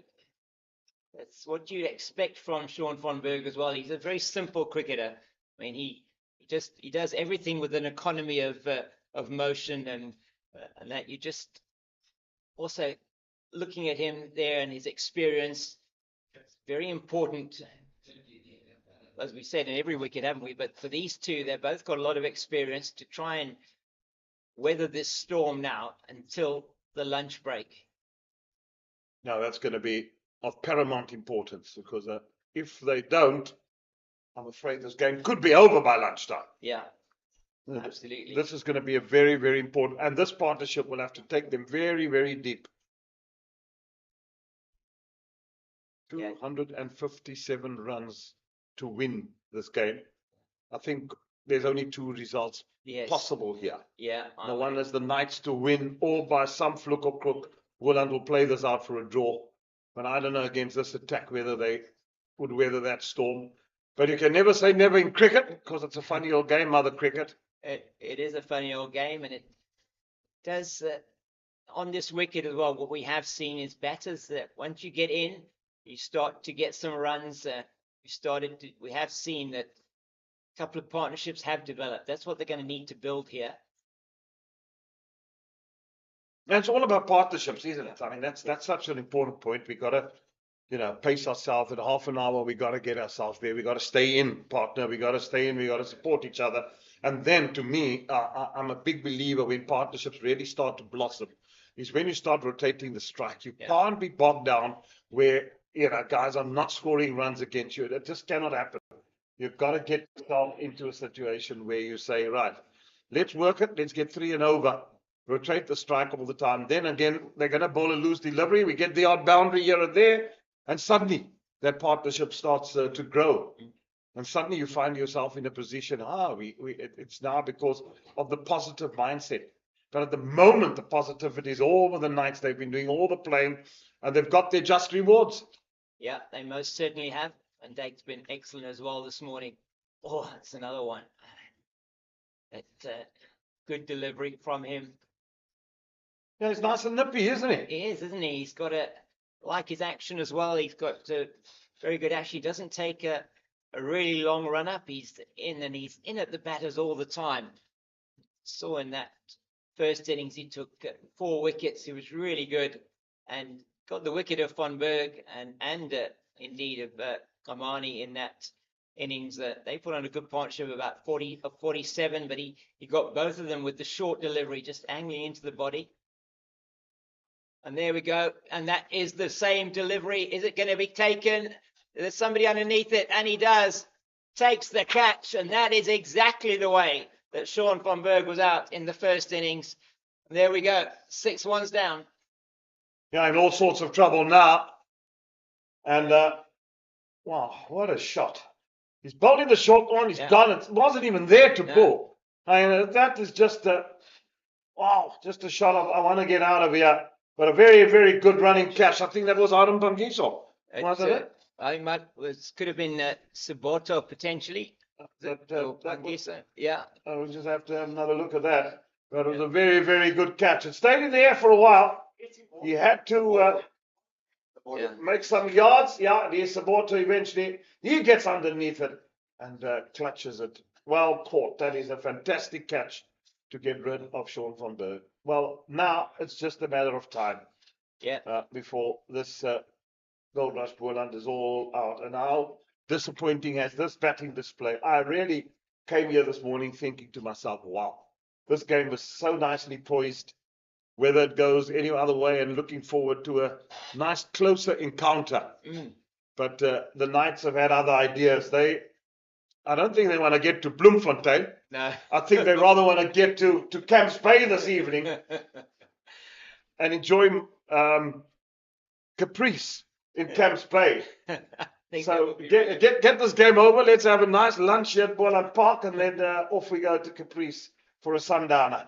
Yeah, it has been a capitulation. It's the only word for it so far. Just 20 runs added this morning for the loss of 5 wickets. And it started off really early with the loss of Gavin Kaplan in that, just the 3rd over of the morning. And they've been bowling in partnerships as well here. Pangiso and Van Dijk been absolutely outstanding. And since he's thrown the ball to Van Dijk, he's made things happen as well. Well, they gave the ball to Sabota early this morning, and all they said to him, between stumps and stumps, that's what he did. He stuck his guns, he bowled there, gun barreled straight. Pangiso operated from the other end, and then they said, change on the 5th wicket, come Van Dijk. There were 4 down. He came in. Yeah, we got a little bit of more pace. He got rid of Engelbrecht, and a short while ago, he just dispatched of Sean van Berg, getting him out. In exactly the same way that Van Berg was out in the first inning. So there again, the learning curve for the batters. Perhaps not there. That's into the body of Dudgeon. And I think that probably came off the pad. We'll see now. Let's see that umpire Maria Rasmus is leaning towards his leg. So he must have just got a scratch on that one. Yeah. So that is Dudgeon off the mark with that single just into the body. So 6 down, well, just 35 on the board. This is not what you would have expected. The pitch is certainly not a 35 for 6. No, not at all, James. I haven't seen any demons in this wicket whatsoever. It's just been inept batting. Poor batting, in say the least. Yeah. No application and no resolve. Yeah. And that's been the problems. It's not as if they've even been trying to play their shots and they've got out playing adventurous shots. Okay, Van Berg, perhaps the exception there, but it's just been meek and mild from Goldrush Boland this morning. Not at all what we would have expected with the opportunity to get something out of this game. Good running this time from Fortuin. Should have happened long ago. Yeah. Earlier this morning already. That's the intent batsmen should have shown walking in this morning. You could just sometimes see it, the body language of players. Is there hunger? And what I've seen this morning from both Kaplan and Rillison up front, it just didn't look to me as if they wanted to show any. It was too much of, to me, caution to the wind all the time, and then have a look. Yeah, you got to be cautious, but also you got to get yourself in that positive frame. That's better. Another single, and that should have happened this morning. You work the ball, suddenly bowlers start going wayward. They start bowling because they're not getting a wicket. Because that's exactly what the Knights' tactics they set out to do this morning. Listen, if we get a wicket or two, we're right in it. And now there's no doubt about it. They're in it. They most certainly are, and you just sense that it's just a matter of time, really. Yeah. And they were this morning, as you're saying, they just allowed the Knights to bowl at them, and they did not come out with any kind of plan to put the bowlers on the back foot at all. And if you do that, if you allow a team, I mean, they haven't been needed to search for wickets either. They've been given wickets from the Goldrush Boland team. And it's when you start searching for the wickets as a bowler, as a bowling side, that you actually start to make mistakes. You then start to do things that are giving the batters the opportunity to score off you. And we haven't seen any of that this morning. Yeah. And it's sad, though, because I think a lot of hard work gets put in. Yeah. You want the players to. I also spoke to Justin Onton this morning, and he agreed. He said, looking for someone that can spend the day there. That's what the team talk was about, to tell these guys, be positive, but yet be sensible. There we go. Nicely bounced away on the leg side. It's a lovely shot. One of the rare boundaries we've seen today. That was nicely clipped off his toes. Yeah, really well played there by Keith Dudgeon. And it's good to see that he's come out with some intent, and we just haven't seen that at all. I think we've seen Clive Fontaine come down the wicket once or twice to Aaron Pangiso, but you want to see somebody taking him on, make him think a little bit more. Yeah, that's what you do, and then sometimes you just get the bowler a little bit of rhythm offline, and that's when you can pounce. But they've allowed him to actually to take terms here, which he has been for most of the day. Yeah, that's again positive from Dajan. Instead of just defending, he plays it down the wicket. It's an interesting period of play here. Maybe a little bit of a battle between these two.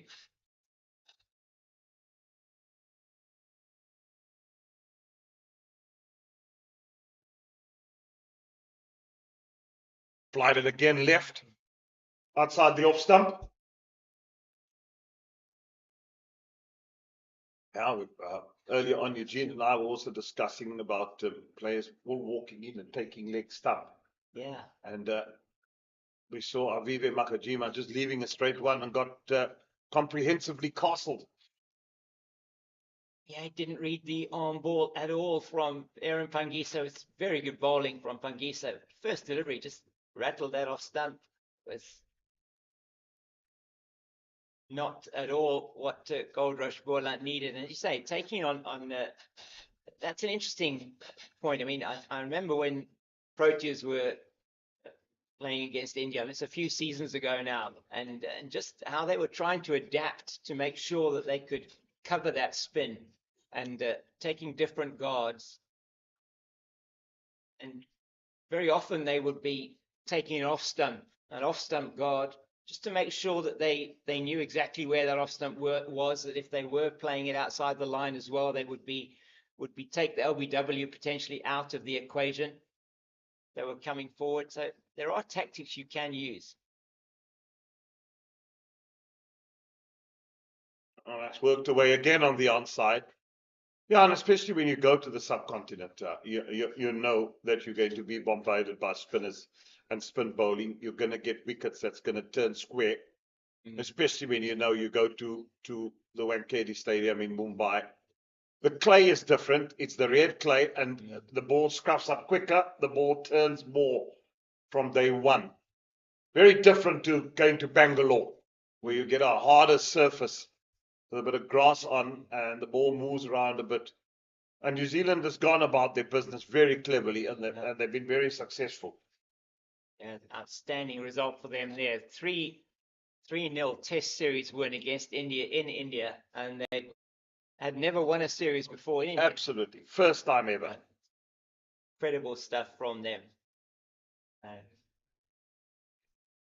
Well, we go there next year. Yeah. That's where we'll be. We'll be there until almost Christmas. Play there 2 or 3 test matches as well. It's not going to be easy. No. Playing India in India. And what a good win South Africa also had against Bangladesh this past week.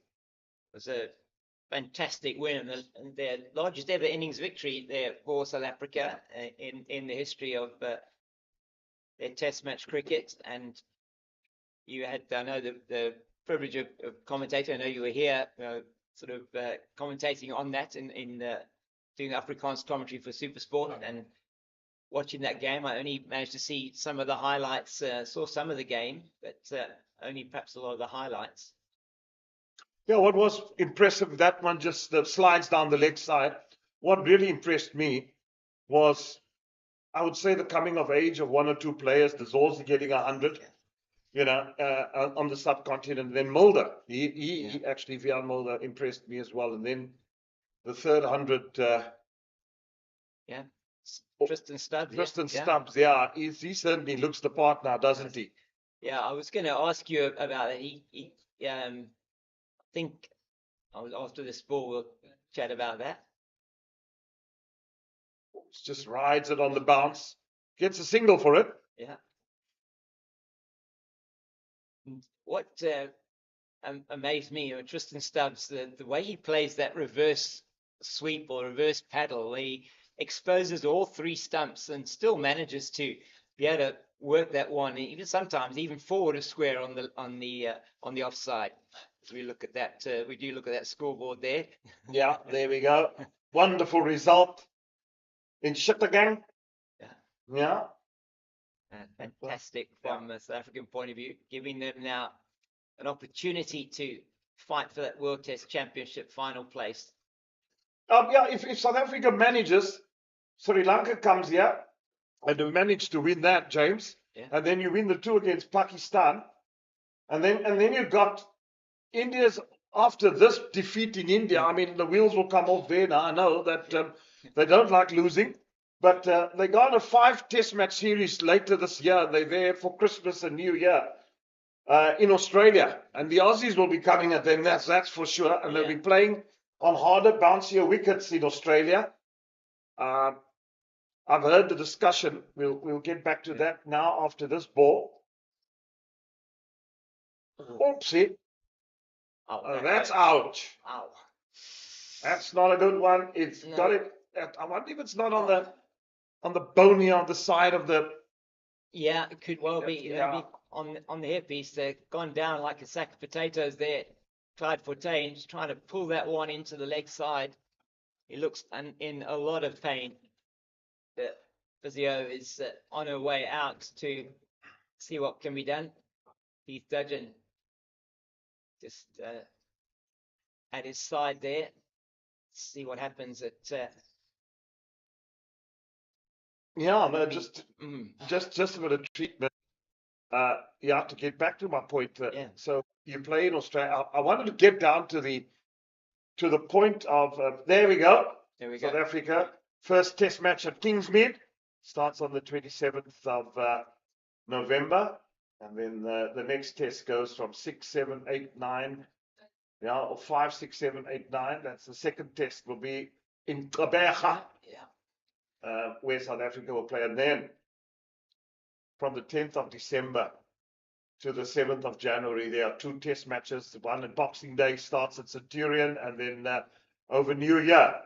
So Paarl gets a match as well here on the 9th. I think it's at 17 or 19 December. That's right. 17th, yeah, and then that's the Tuesday, a day and nighter in Paarl, and then Thursday we go to Newlands for the second ODI. So all to play for. Hopefully this ground, it's a festive season. It's almost Christmas, month of December. All holiday makers will be down here, down. Just look at those beautiful mountains. You go over those mountains towards Grabo and all those places that you get the back, and then straight across the ground, side street, you get a Gordons Bay, Somerset West. Yeah. That's where James hails from. Yeah, it's beautiful down there. The mountains, really stunning parts of this countryside here in the Western Cape, I must say. And you have, but all around the peninsula, absolutely beautiful. And so we really spoiled for comfort. This is the world. South Africa's moved suddenly from 6th position into 4th. So look at that. The averages on it, Pat. The series lost against New Zealand actually helped that knock. So now India, now 62% Australia. That's what I said. There's 5 Test matches. South Africa manages to beat Sri Lanka. We'll move into 3rd position after that tour. And then who knows what happens against Pakistan. So if we can beat them, we're there. Be nice to win that mace again. Lots of money, and try and get to a final and have a final in South Africa for a change. In a 5-day Test series. So that final next year at Lords will be, if South Africa does get there. At Lords, so hopefully it will be able to do that. As we look at the scorecard from this morning, just the bowling figures there for the men from the Knights, and the damage been done by Johan van Dijk, 3 wickets, and Aaron Pangiso, 3 wickets. He took 1 last night, Van Dijk, and 2 this morning. He's got Engelbrecht and Von Berg, and Pangiso getting Kaplan, Rulofsson, and Mgijima. If South Africa gets to a final at Lords, James, I reckon you must organise the tickets. I think we must definitely, have to go there. Would be absolutely incredible occasion. Had the privilege of being in London at the Oval for the World Test Championship final last year, which was really amazing. And one thing that was really incredible was just the support from for the Indian team, and just the ground itself was absolutely packed with predominantly Indian supporters, and doing interviews with the supporters outside the ground, counted at least 15 countries from which Indian supporters had come from all over the world to watch the World Test Championship final. It was a father and son who'd come from San Francisco, and the father had emigrated to the US. The son was a US citizen and born in the US, but just, he said, what a fantastic opportunity, and he wanted to bring his son there to watch them play. Yeah, So, lovely. amazing stuff. Yeah, great San Francisco. Yeah. Reminds me of the song of Frank Sinatra. That's I found my love in San Francisco. Van Dijk. Nicely driven. Clyde van Fontaine, all good. End of that over. End of the 25th over, 43 for 6. Now, I wanted to get into the point of, and I know that was a discussion point, the 5-test series, Australia against India, happening now at the end of the year. And the talk about dropping pitches and the effect that dropping pitches have if it's not natural turf wickets.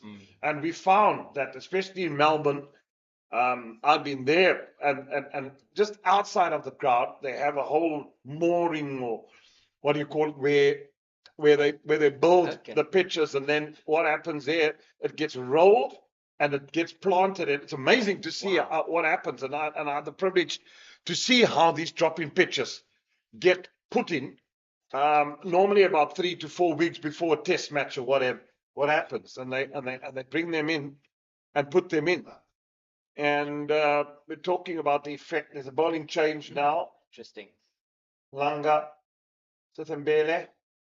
Well, we had Aaron Pongisa. I suppose he's probably taking some rest and a few overs, but he's really been in operation since 10 o'clock this morning. So he's bowled an hour and a half non-stop. Probably the right time to give him a break. A bit of a break, because Langa. Yeah. They do have as well the young spinner Ruan Cronje is a leggy, and he bowled 10, 12 overs, I think, without success in the first innings. Yeah, and they were talking, James, about the success and bounce of dropping pitches compared to natural pitch, where we've got out here. It's not. It's here. It's in, and so quite an interesting debate. So it's going to be interesting to see how Melbourne. And when they play at the big stadium, was it the Opus Stadium in Perth, the new one? Okay. Not at the Wacker. That's where you also get dropping pitches. Okay. Sydney is proper. It's a proper ground. Where else would you get Sydney, Perth? Adelaide would be proper test wickets. So we'll have a look just now where those tests will be played. And probably Brisbane as well. Brisbane as well. Yeah, absolutely. Yeah, so you'll probably get, if it's 5, you'll get then they'll go to the 5 cities. I don't think they'll go to Tasmania for a test match against India. I can't see that happening. No. What's the Darwin that's there? But Hobart, it would be. Hobart, yeah. So I reckon it will probably be Brisbane, Perth, Sydney, Melbourne, and Adelaide. Yeah. What lovely grounds to go to. That is beautiful, Sydney. I love the old and new. And I've been privileged to be at Melbourne as well. It's a massive stadium. Wow. Yeah, that absolutely probably one of the largest cricket stadiums in the world. And play a lot of Aussie rules. They play Aussie rules football there as well, don't they? They do, yes. It's a huge ground for them, and get up to 90,000 people in that stadium for the Boxing Day test they always have at Melbourne. Yeah, they count them every day, and they full up since Boxing Day. Incredible stuff. Yeah, so lots of cricket. There'll be 2 tests around the world happening Boxing Day. Yeah. South Africa, Pakistan, Australia, India.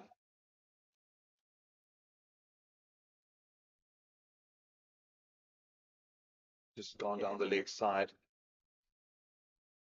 So just a little bit of release of pressure perhaps here for the batters from Goldrush Boland, with Langa operating.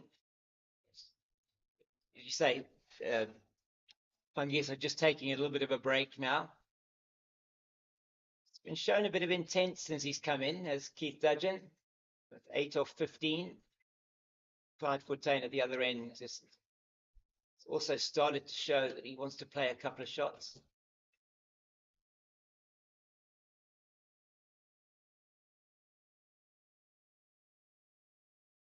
Yeah, these two got. I mean, we keep on saying it. Yeah. They've got to battle They lunch do. and They do. even beyond lunch. They got to be in till tea. That's where they're going to say in for the day. When the runs are there, let's get them. Don't get bogged down. You've actually seen they still got that wide slip. I'm still, for the love of me, cannot understand the point boundary, as Eugene pointed out so many times. They're still gone there, 6 wickets down. No, It goes beyond my imagination. no, it does not make any sense. And as I'm going to just say goodbye to you now, Rhino, I'll be back with you if we are here after lunch. I'll be back with you after lunch. Yeah, you can go and prepare the lunch in the meantime. I'll go and do that. I'll meet you downstairs. Thanks, James. Good half an hour there. The wisdom of the fox. I mean, there's Eugene Molian once again. Welcome back. Good day, the Rhino. Good day, folks. Yeah, a little bit of a breather there, and just gathering my thoughts as we see the result there of the New Zealand winning there in India, and what a victory it is, winning by 25 runs. It was about, we're chasing, what was it?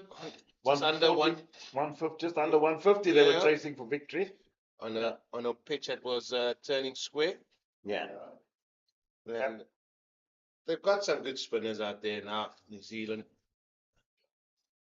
Just shows you've got to try and prepare some good pitches, and because teams are good enough, they've got the armory now. No matter where you go, if it's seamers, spin, still got to just prepare good cricketing wickets. But here, things are happening out here, Rhino. 6 down. Who would have thought this at the start of play? No, I would not have thought this. I just thought the guys would come back sensibly. But at least these two have shown a bit of intent. And we've seen a bit of runs. And as I said earlier when we were on air, I just don't think that the other batsmen came with that same tenacity. What a difference a guy with a little bit of wheels making your side. He came in, he knew he was going to bowl a short burst, and he's certainly done the trick. Well, I mean, he also prized a couple of wickets as well along the way, and he's rushed a few things. It just sort of adds a different dynamic to your attack. And I mean, how great is it if teams can have that longer format of the game? Yeah, and you talk about that, and you speak about preparation. It's so important these days. Coaches, that one's pulled away nicely for one, and all the analysis and all the technical staff with it. So every bit of detail regarding the opposition is at their disposal these days. All the apps that's available. We doing streaming live. Coaches will sit there. They'll keep the streaming and keep the videos and look at how batsmen played and analyze for their next game or when next they get opposition. So not much turnaround in these 4-day games too, because tomorrow the groundsman's got to start preparing a new ground. There's the next game here on Thursday as well, as Goldrush Boland take on the Dufferbet Warriors. That'll start here on Thursday. Well, a different way that Keith Dudgeon has come about there. He starts out in his crease, and it's almost like he's walking towards support to here. So he's saying he wants to get out a little bit closer down the pitch as well. So that's a little bit of difference we've seen. You spoke about intent, and that is his version of, look here, I'm not going to just be sitting here and let you bowl. I'm going to try and put you off your line, your length a little bit. And that is what sort of gets behind sort of the chess part of the game here, that, right, I'm going to do this, and what are you going to do? And you should always be asking the questions, and that is what they do here. However, Rhino, you got a team 6 down, and I know if you had the captain's hat on, I know what type of field you would have set, even though on this placid pitch. All out attack. No doubt. I just feel some of the settings, I mean, we spoke about it, far too negative and just too conservative, especially when you're in this position. I mean, you're just, the more around the bat, the more close up, the more pressure you build. You only start spreading the field out. I mean, there's 200 and zillion to get. with 4 wickets in hand, and you still got a defensive field like this, far too man at the point boundary. Yeah, I can understand the square leg on the fence for the short one that he might pull and hook up into the air. I just think the Knights are in a position, Ryan, of trying to break your word. They can do this if the Boland team does get on a roll, let's say. They got the opportunity to do that later on. But now they've got opportunity to just keep, as you say, foot on throat, as they say, and just keep piling on the pressure. And so this is where the awareness has also got to come from the 2 batsmen in the middle. Oh, that was in the air for a while and nearly succumbed, Dudgeon. Where the batsmen got to say, listen, these guys look at the field, 6 down, and they're so defensive. Now we got the batting now. We're not going to get out till lunch. First thing we start doing. So we bat at the lunchtime, we keep our position, we hold our pose, we get the ball in the gaps, we score runs, and then we say, let them make the play if they want to win this game. Now we're gonna look to draw, but we're gonna look to play positive. Yeah, well, they got rid of the 2 men that were dangerous today in Aaron Pagiso and Johan van Dijk. They got them out the attack. Now you've got Langa bowling here from the Nederb again. And also you have Supporto. So I said the supporting act, they also got to do their buzz here for the Knights. However, as you rightly said, I think for Boland, yes, the first protocol is these 2 bat till lunch. I think if they're going to have any chance, they have to bat till tea. Yeah. There's an outside edge, gone for 4. Well, the slip is almost in a 3rd slip position. That gap is as wide as the big hole in Kimberley, and thank you very much. Well, you could have taken a whole host of fielders and sort of put them around there. I mean, not sure whether it will carry it, but however, it would have been a run. And if you had your slips a bit forward, you had 2-3 slips in there, it could have been in business. Had he been, it's not that pacey for them to stand that far back as well. I think another pace or 2 forward should be the trick. Now we go. It's like horse has bolted. Yeah, already. The horse has bolted. Now it comes in. Slip comes into position. And he still goes. I still think the slips are too wide apart. They're too wide and too far back, especially bowlers bowling from the Nederb again. We've seen the ball barely carrying that way.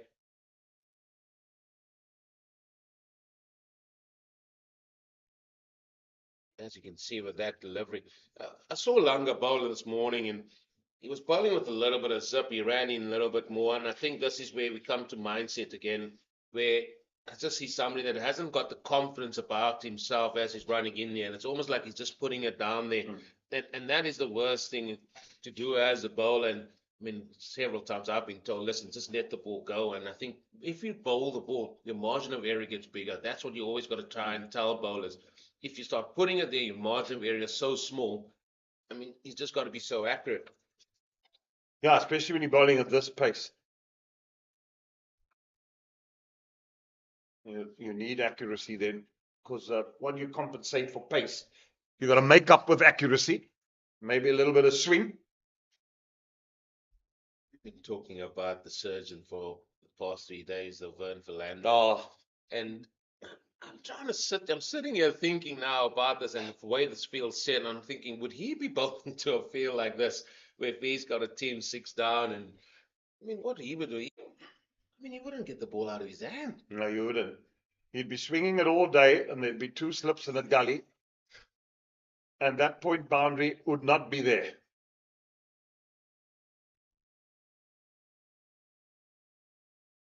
And yeah, I know we're harping on about it, but I think the point is a big one, in the sense of how a team that is well and truly on top here still feel they don't want to leak runs by just getting a 4 there.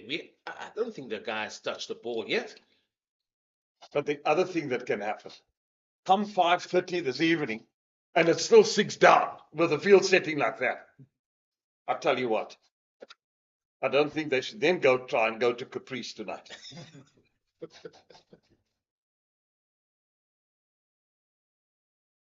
much better. I think that's the first I'm really seeing hitting a length. You can hear the ball hitting the bat hard enough. That's where Langa's got to stay. And yeah, if they can prize another one here before lunch, just over 20 minutes to go, the Rhino, well, the Goldrush Boland team, they have got it all to do and just staying there. Because in a one round of 4-day cricket, I mean, you can not afford to lose games against teams that potentially you're going to be up against in the league as well. And especially at home. Yeah. You know, you got to win your home games. Oopsie. You've got to win your home games. It's so important. As you said, it's only one round. That to me, it's another sad that we only have one round of 4-day cricket. I was about to ask you the question now at the end. I was waiting for the end of the over. I mean, 21 days of cricket, that's what it is. If you don't get to semi-finals and finals of various competitions, it's just 21. Yeah. And, 21 games. 21 games. That's all it is. It can't be good. Can't be good for, you know, I feel sorry for stadiums where you know you're struggling to sell suites. Then the other thing is advertising boards. There's so much more. So now with streaming that we've got, if all games are not shown live on SuperSport, which we know is the premium sporting channel, then you know you as a CEO, when you go and sell advertising boards, guys just say, oh, how much airtime am I going to get?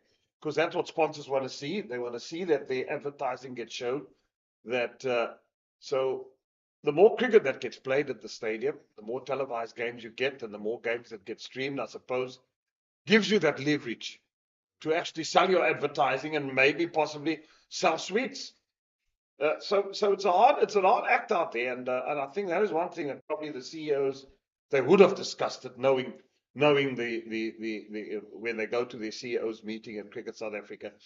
Guys, listen, we need more home games, and we can't just rely on the bonus is when South Africa plays and you get them. You know, then you have all the bells and whistles. You're showcasing your stadium to the world, and when you can go to the sponsor and say, listen, I've got a game here on the 17th of December against Pakistan, whoop, you know, the lights go on as terms of sponsors. And then the other games that get shown, lights go on. Involve your sponsors, how you find ways of getting people to the ground. It's another, I know it's an hard act with all the other sports happening there. So, I mean, on the 22nd of December, I think the Stormers play the Sharks at the stadium, at Cape Town Stadium in the heat of summer. So yeah, there's a lot, but I think also a lot can be done in order to try to win the popularity of cricket back, and make sure that we try and get people to the ground. Somehow we got to entice. I know they got the million, good initiative, but 4-day cricket, even if you're going to get like 2,000 people coming in on a Sunday, that's got to be the aim. You know, during the week it's difficult, but Saturday and Sunday you've got to market it in terms of and say, right, how are we going to, you know.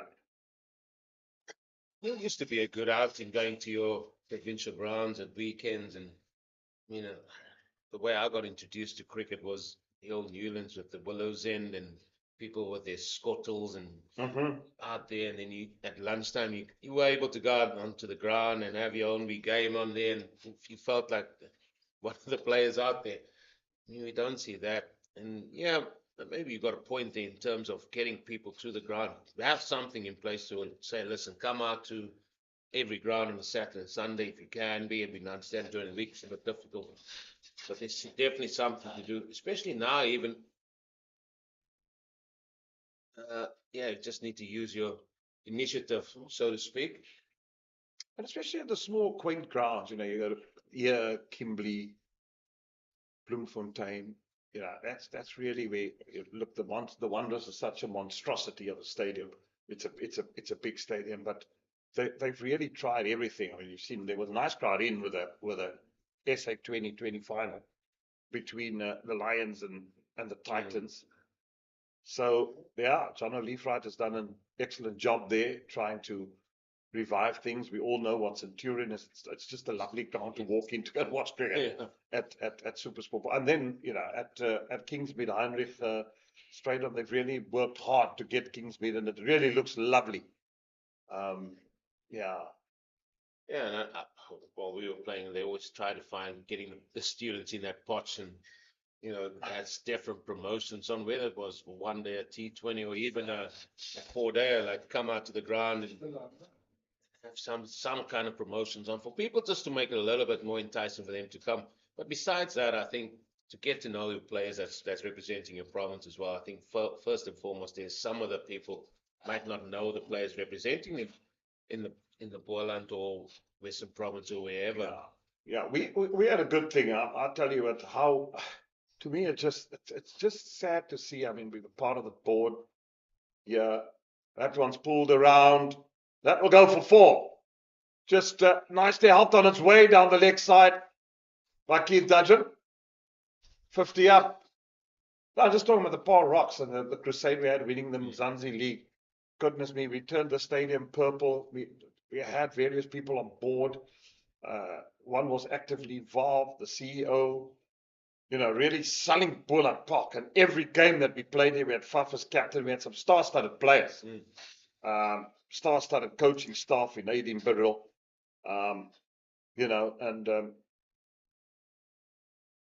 and we won at Boland Park because that one was played in the onside again. And just the whole campaign around it.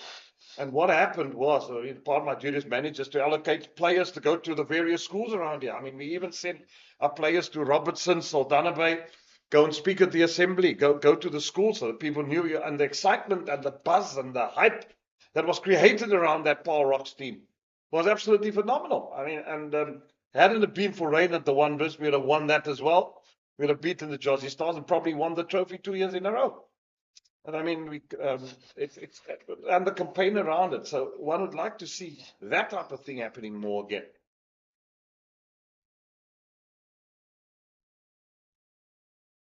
I was privileged enough to go out there to Robertson yesterday, do some rugby comms between Robertson and Saldanha, but Packed. it was absolutely packed. It's like you're driving through Robertson town and there's nobody that you can see until you get to the stadium, and it is absolutely bums on seats, as they say.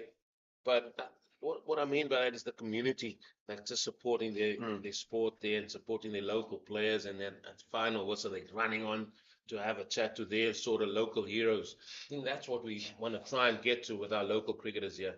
Yeah, and probably, I mean, I know you've got to buy cricketers and you've got to get them from other provinces. Maybe a bigger emphasis is to develop our own. You still have, when you buy 2 or 3 star-studded players, that's going to be part of the setup. And then you look at the other towns, and if a player from Saldanha Bay is in the team, and a player from Sierrist, and a player from Maimanis, my goodness me, I'll tell you what, people will come and watch. That's what you got to get. That's development. That is when you really get to the core and the heart of the community. When 30 years back, when Unity was formed, we had Kaya Majola at the helm, and we all were, and I don't wide call by the umpire, and we had a vibrant, great development program with all development managers around the country. Look back and see what had worked then, and try it. You don't need to reinvent the wheel, but some things at that time just worked perfectly well. And maybe time to take stock, look back and say, right, how can we do it better? How can we get that interest again?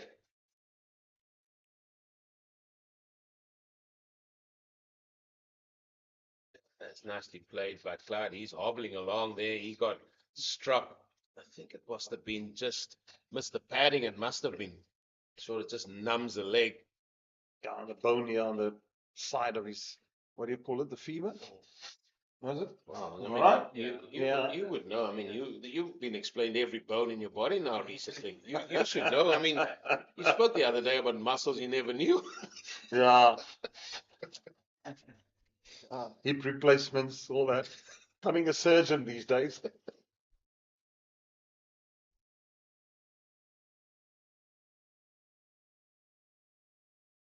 That's in there. Is that going to fall safe?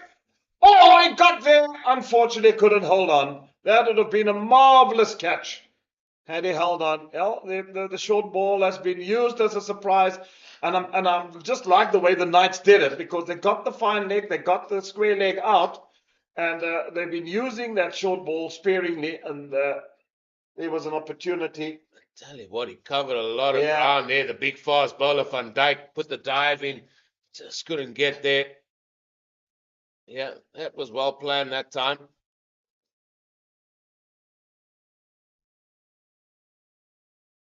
Well, they're looking to prize a wicket here. 10 or so minutes to go here to the lunch break.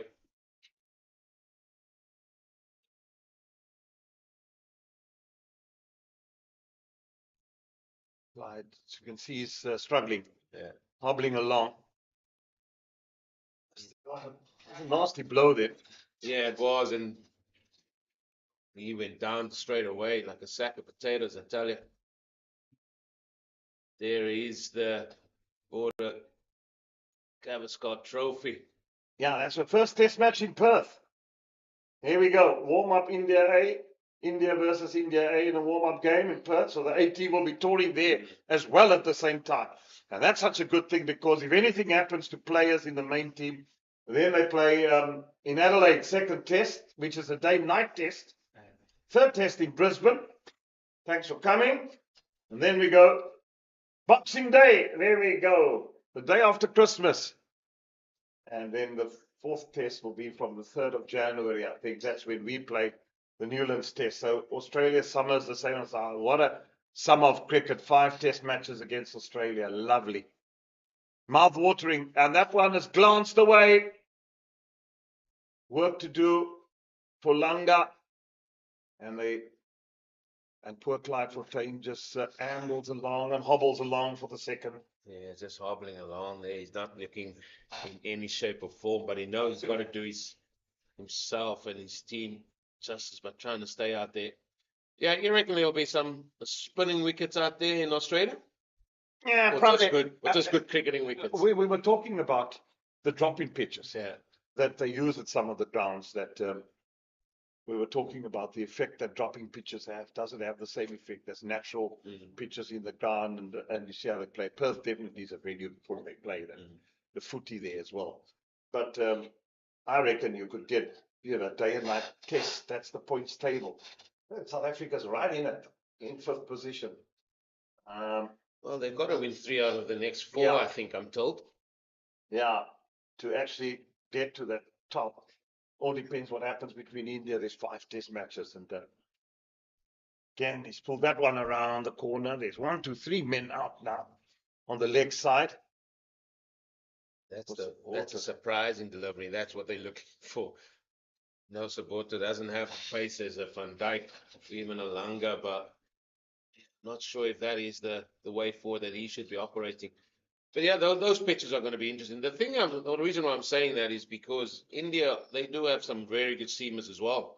So, But Australia will fight fire with fire. 100%. They're going to go with their seamers, and then they're going to try and outbat England. India, that's what they will do.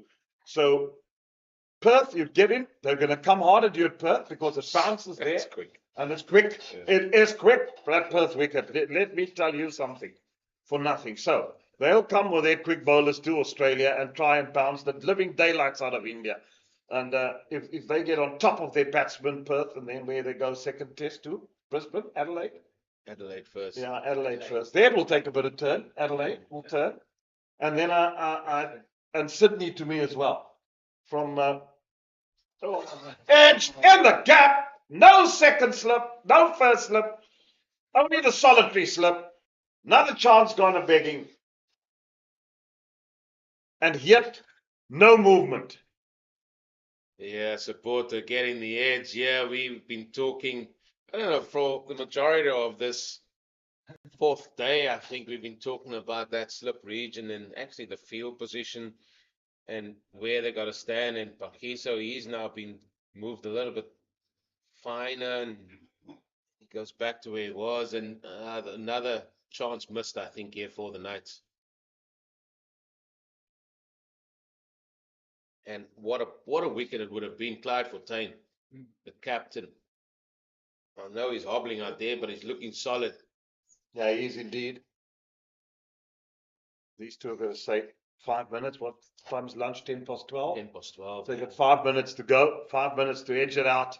With a field spread like that, singles are easy now. They're literally going to edge it out if you look at this delivery there. Yeah.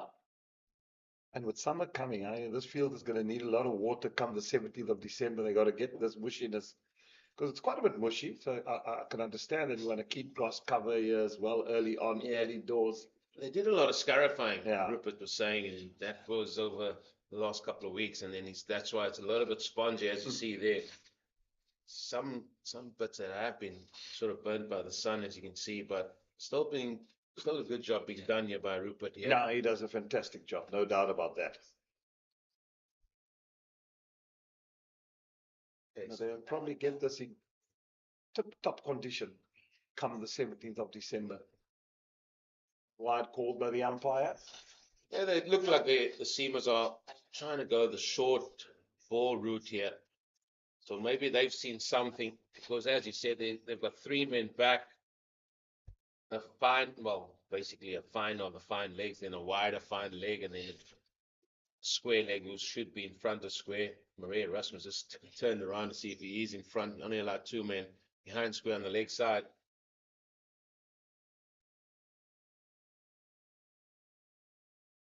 But they have done very well, the Knights, and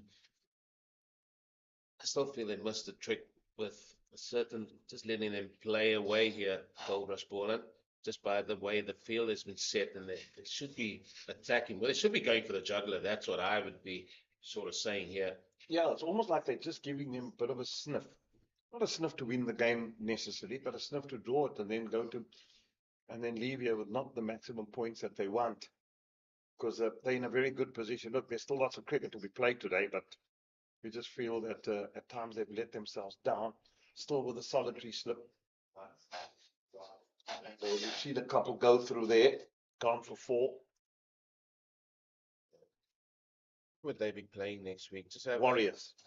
I'm Warriors. talking about the Knights because Northwest. they play Northwest at the home ground. And what if you can go to your own home ground with the win under your belt as well? Now that's a big field, Bloemfontein. The playing surface is as big as Melbourne. It's massive. Yeah, it's massive. So Bloemfontein, you can run 3. I remember when Rodney Marsh was when I was working at Free State Cricket. He came with an academy side. Stadium was new and all that in the early 90s. Because Free State used to play their cricket at the University Oval, where people like Erik Cronje have done a magnificent job because he was one of the directors of sport with Steve Stradom at the Kofsies at Free State University. And they moved from there, Free State. In the good old days, they used to play at the Ramblers Club. And then moved to varsity, and then was called Springbok Park. No ball bowled. Once again, naughty from a military medium pace bowler. Military medium. Yeah, to bowl no balls. And naughty. Yeah. Then they played at Springbok Park, that ground opened, and Ron Marsh said to me that this ground is, playing surface is just as big as Melbourne, mate. Mate, big as Melbourne. Yeah. They can make the size of that ground any size they want. Yeah, absolutely.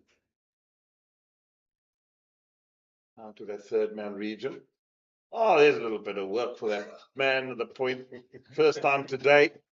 Welcome to cricket. Yeah, he's been grazing out there for 2 hours. Yeah. Mr. Cornrea himself out there. Well, are we going to see Panga just give one more over before lunch here? Not seeing him warming up or anything like that. And talk about game awareness and where you are in the day's play as well. That's also important. Oh, that's sweetly struck. Oh, Lovely flow of the hands. And that ball meets willow. And even with the man on the point boundary, he couldn't stop this because this was a beautiful shot there by Clyde Fontaine. Excellent feet movement, excellent hands through the ball as the Rhino said, head nice and still. And the graze out there just had to graze and get the ball back because that's a beautiful shot for four. Yeah, the foot movement wasn't really there because of that little bit of injury, but just the hand speed to the ball. That was so lovely to see him striking it nicely. This is the talent we've been talking about. And I mean, Clyde Fontaine really, to me, hasn't fulfilled that potential that one had thought he would have reached, because I just think he was such a marvelous player. Not that he isn't, and he would know by his standards as well that he would have wanted to do much better than where his career is at the moment. I'm just going to ask you the question because you were here on Sunday as well, and we were talking about it. And I mean, he's a player that kept wicket for South Africa. Let's not forget that. Yep. But he hasn't kept wicket here in this game at all. And again, I just want your views on it because he is captain. And what type of sort of ideas can you as a captain get from standing behind the stumps and him being a keeper as well? And certainly for me, I think it would be more beneficial to him as well as Boland, as him as being his captain, standing behind the stumps, getting a feel for how things are going, how the bowlers are bowling, etc., and how the batters might be looking to play as well. Probably as a keeper, you got the best position in the house. You got the peripheral view of the field, number one. Number two, you know what the bowler's doing, you know what he's bowling. You're watching the batsman as well, you know what his feet are doing, and you can transfer that information along the line. So yeah, I hear you. Ron Cronje in now, leg spin. This will be the over that takes us to lunch. Yeah, and again, I'm not saying that anything against Nathan Elbrecht, who's keeping wicket. I'm looking at Clyde Fontaine, the player, the captain, and he's a very, very good keeper. And how much it will benefit him to be there behind stumps, looking at various things as well. Yeah, maybe the thinking also behind it. It's in there! Got him! On the stroke of lunch. 7th wicket down. That's Dudgeon gone. And well. What a stroke of genius to bring the leg spinner on just an over before lunch. Have a go, young man. And he goes bang, wicket. I thought it might be Pankhe, so they turned to the youngster Ron Cronje. First ball was very innocuous. He just went. Next one, flatted nicely outside the off stump. And sort of playing it a little bit earlier. Did Keith Dodgen, and he's got before the scene 7 wickets down, and the Knights, wow, they are all over the Goldrush Boland team here. What has happened to the good old-fashioned cricket? Over before lunch, not going to take anybody out, close the shop, block for dead, go and enjoy the meal and come back. Now, got to be flamboyant, bang, gone. Look at that. I just said about game awareness, knowing where you are in the day's play. Fortunately, that brought the demise of Keith Dodgen. He played nicely, however, going on the stroke of lunch. And the Knights, they are on top, folks. They are 3 wickets away of victory here at Boland Park. Well, it was a fantastic session. They took 5 wickets. No, 6. 6. From this morning's play to lunchtime, 6 wickets had fallen. And this is the situation. They're still a lot of runs behind. But the match situation is all in the favor of the Knights. So it will just be a matter of time before the Knights go. Well, we hope you've enjoyed the morning session with us. It's been Knights all the way for the men from Bloemfontein. We're going to have a bit of lunch as well while you enjoy your roast at home. And we'll be back after lunch with more cricket.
Welcome back to Boland Park for the post-lunch session of this four-day match. We're in the last day of this four-day match between Goldrush Boland, the home team, and the Knights from Bloemfontein.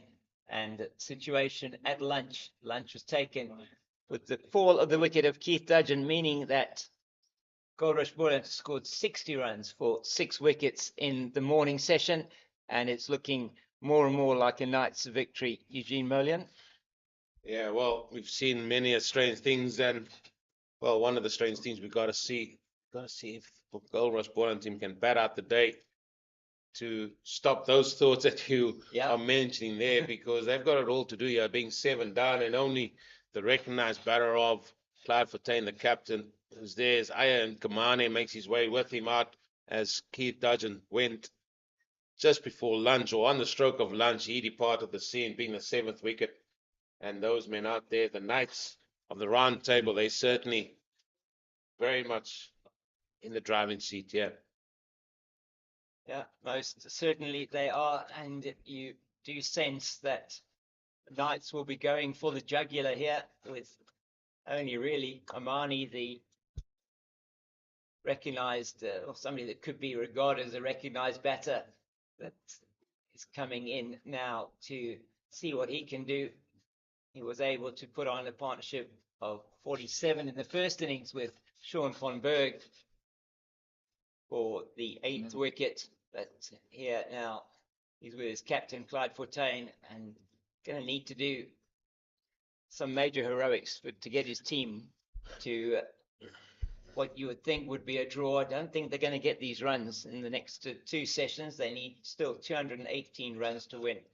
It's Ruan Cronje to finish his over.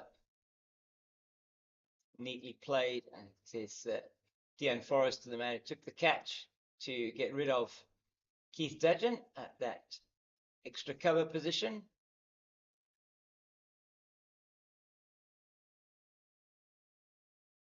So not the start that they would have wanted today for Goldrush Boland, most certainly losing a cluster of wickets early on.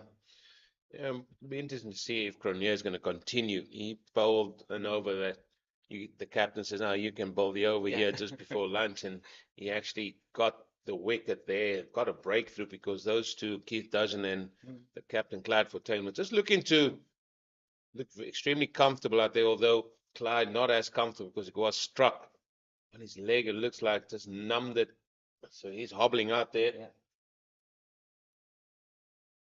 Plays that very nicely. That's going to be the man at deepish mid wicket comes around field.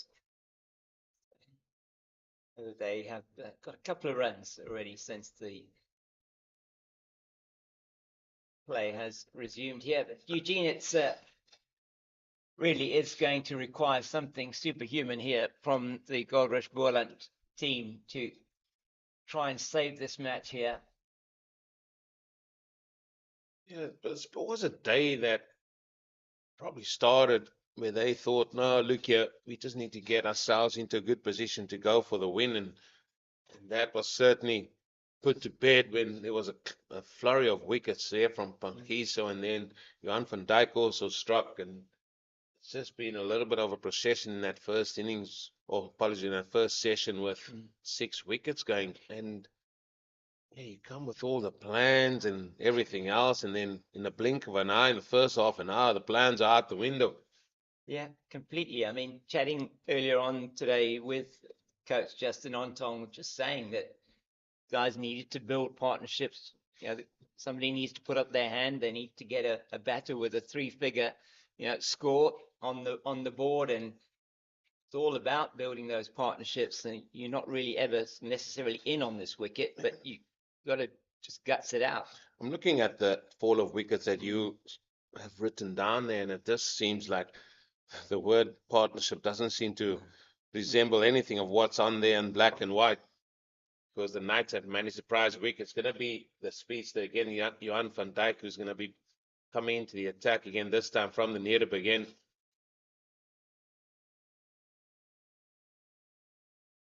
Nicely played off his pads by Fontaine. and they will need to keep the strike rotating. Does have a sense of inevitability about it at the moment. Paarl, if you're just looking at the front foot there of Van Dijk was landing. I've been impressed with the speedster here. Joe Van Dijk has been really good over both of the innings. Picked up 3 scalps to go with his 4 from the first innings. Yeah, sort of bowled better as this game has gone on. Something that's a little bit different between the two teams. He's got a little bit more pace than what we've seen.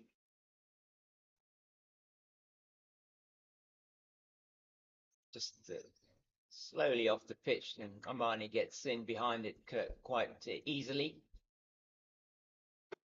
It was really quite a procession this morning. First wicket to fall this morning was Gavin Kaplan. It's done by the arm ball of Aaron Pangiso, just rocked back to try and play it off the back foot, and it went on and trapped him in front. The very next ball, Abi Mgajima bowled as he was just playing down completely the wrong line of the delivery, and off stump exposed and off stumps hit. So it was then 17 for 3, and those were 2 key wickets really early on. Pangiso took. Avi didn't even manage to play it. He just left it and left his stumps sort of in the open. Somewhere along the line, like the players just have to say, look, we didn't play well at that time. Puts his back into that one, does Madek. Doesn't get up at all outside the off stump. It's just, yes, as you say, they're going to need to be putting their hands up. They've got quick turnaround 3 days before the Dapperbit Warriors come here and play against the Goldrush Boland team, their 2nd home game in a row, and the only 2 home games that they actually have here before the break. And I'll come back again in March. That's well bowled in behind that Amani. And field setting is pretty much what we've seen for most of the day. You know, you got a man sitting on your shoulder, and you know that man that sits on your little right shoulder and just speaks in your ear and tells you, can he have, I'm not going to be listening to it, because I'm going to leave that to you, because I think enough's been said. You got a team 77 for 7, man running in, steaming in here, Johan van Dijk. You've A little bit of a loosener, I think. Loosener over. Let's give that to him. That was a bit of an effort ball. It just went way wrong for him down the offside and short as well. So it's given wide. Another run to the score. James, this is another thing that I've been looking at. Johan van Dijk, first buddy ball today, ball from the stables, and he looked far better than what we are seeing here from the Nederburg end as well. He did, indeed. Oh, that's a no ball this time from Van Dijk. And so even if that had gone on to crash into the stumps off the inside edge of Amani's bat, it wouldn't have counted. I mean, did he bowl a no ball from the stables in? I don't think he did this morning. No, it's the 4th no ball of the innings. But he doesn't look as threatening, does he, from this end? He's taken, I think, all of his wickets from the stables end of the ground. So you wonder why they didn't perhaps just give, I don't know, Pangiso or somebody an over from this side to get him to go back from the other. Well, the only thing I can say is the breeze must be behind him here. But even so, I mean, as you said, there's more bounce coming from the stables in.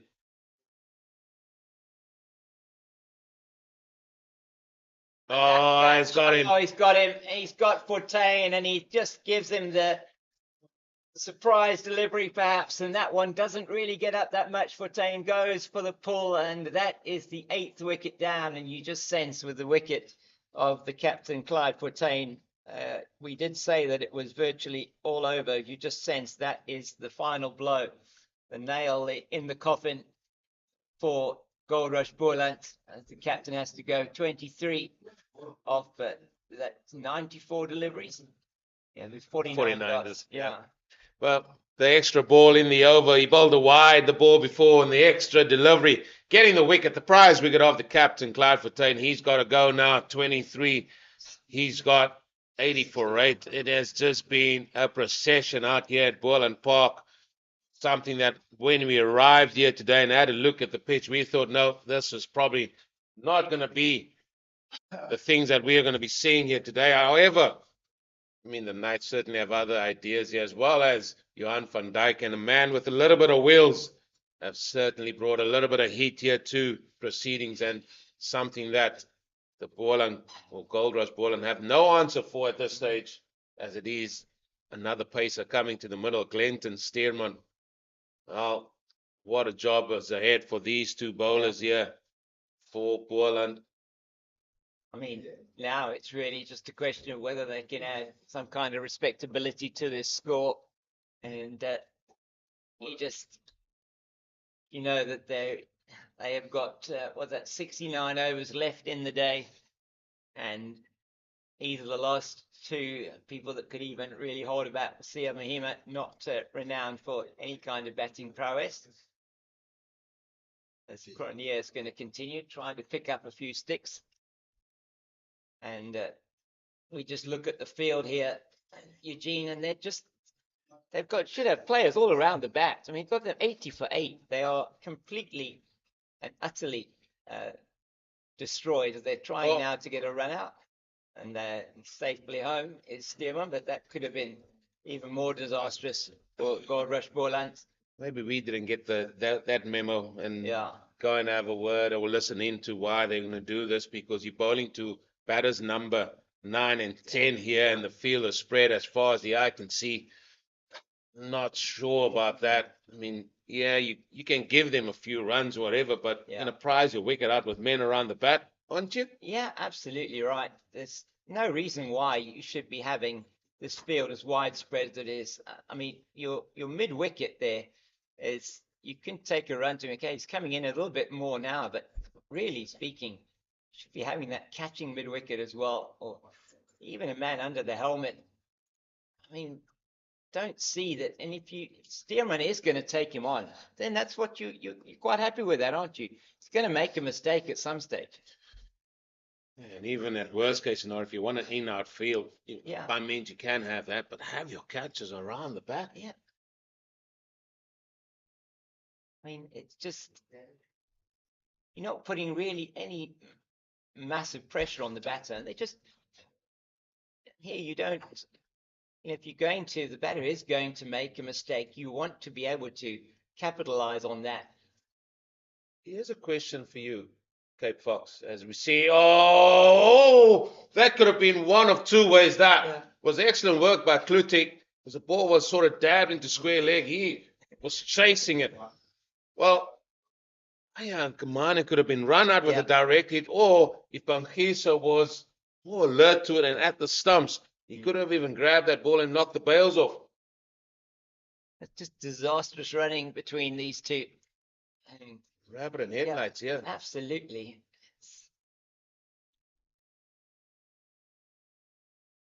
Sorry, I needed to bring another animal in there. There's a rhino, fox, and rabbits and all sorts out there. But my question to you, James, and I mean, you can ask Rhino, hopefully, if these two can stay in for long periods of time, just about what we've seen. Has it been batting in the sense of team wanting to score the runs, or has it been a team saying, it's day 4, we need to watch out for ourselves, the pitch might play a part? We've seen no demons in this pitch. I'm just asking the question. Has it been a team that wanted to go for the win or go for getting the runs, showing intent to do so? Or has it been a team saying, no, let's just get to lunch or whatever, see where we are, etc. And a little bit, not as intent, but a little bit more negative? I think the latter, certainly. If you look at how they came out, yes, first couple of deliveries from Pangiso were shortish and wide, and they managed to get them down to the sweeper on the boundary. But then the runs just absolutely dried up. Oh, my word. Van Dijk has hit Stearman. They're calling for the physio to come on. I don't know where that hit him, in the ribs, it looks like. just in the chest area. Just Van Dijk has really asked the question, but it's getting back to your point. It was certainly didn't come out with any kind of intent. Let's just have a look at this one again from Van Dijk. Yeah, he just takes his eye off the ball, doesn't he? And just hits him, allows it to hit him. That could not be very comfortable. No fast bowlers union. No. Those things died Yeah. a death. Maybe back in the 90s, maybe the Rhino will be able to tell us, but that certainly is not part of the modern day cricket now. No, he's just wanting to get through those defenses of Stearman.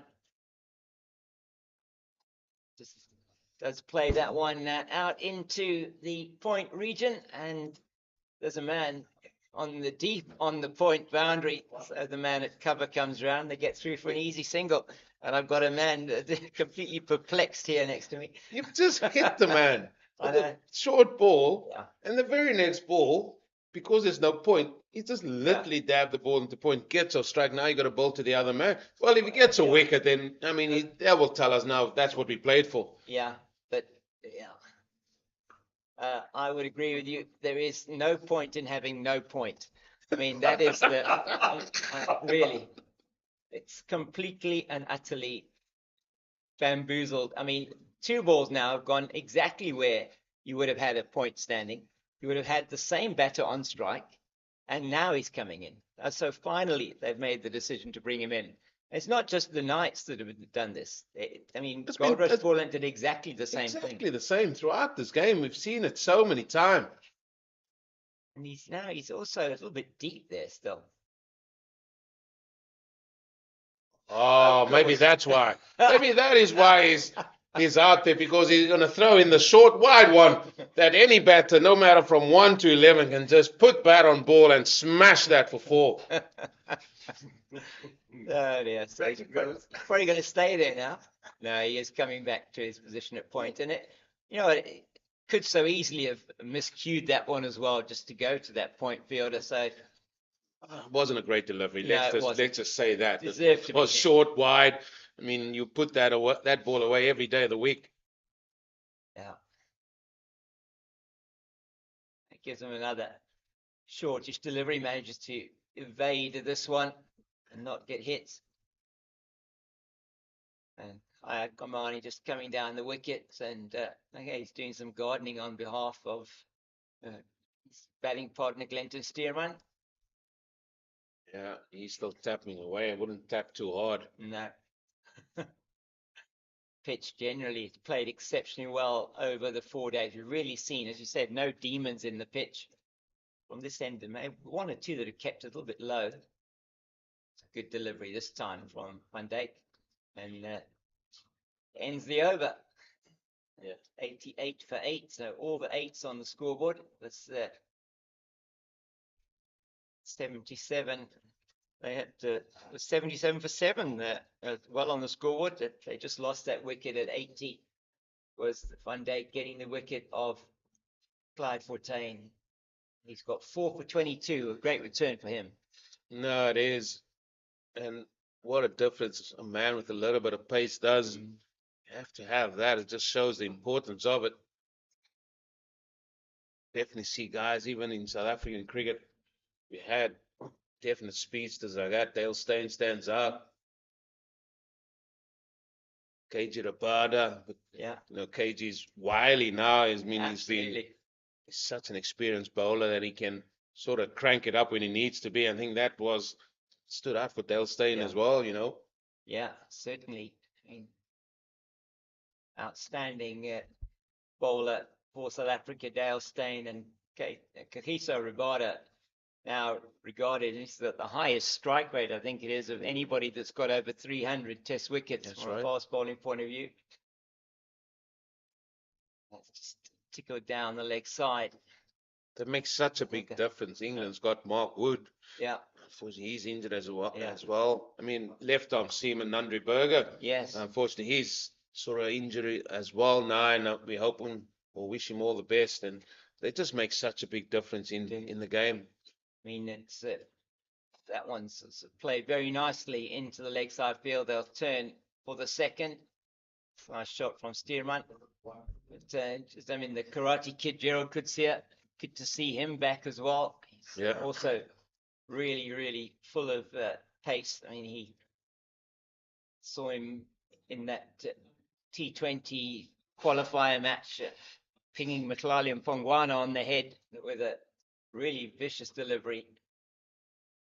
Just puff of dust as that's played into the offside. Yeah, every team should try and have one of those. Yeah. Especially in this format of the game, the 4-day, we say, we'll bowl 3-4 over spells. Straight out to the offside. He's got to run on. He's got to get the run skates on. That's Kamane. He was sort of ambling there. He was, yeah. Just taking it easy, getting into the crease, and that's Patrick Buerta out there in cover region, just hurrying him up a little bit. The end of another Rowan Cronje over, and we Van Dijk to continue.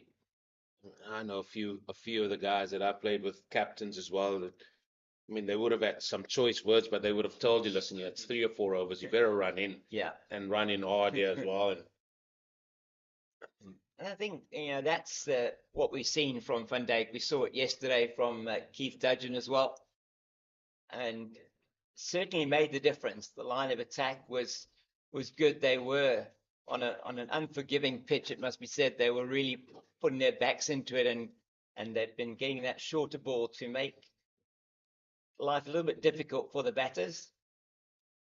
Oh, it's bowled in. He has bowled in with the ball that nips back off the seam, sort of got the inside edge.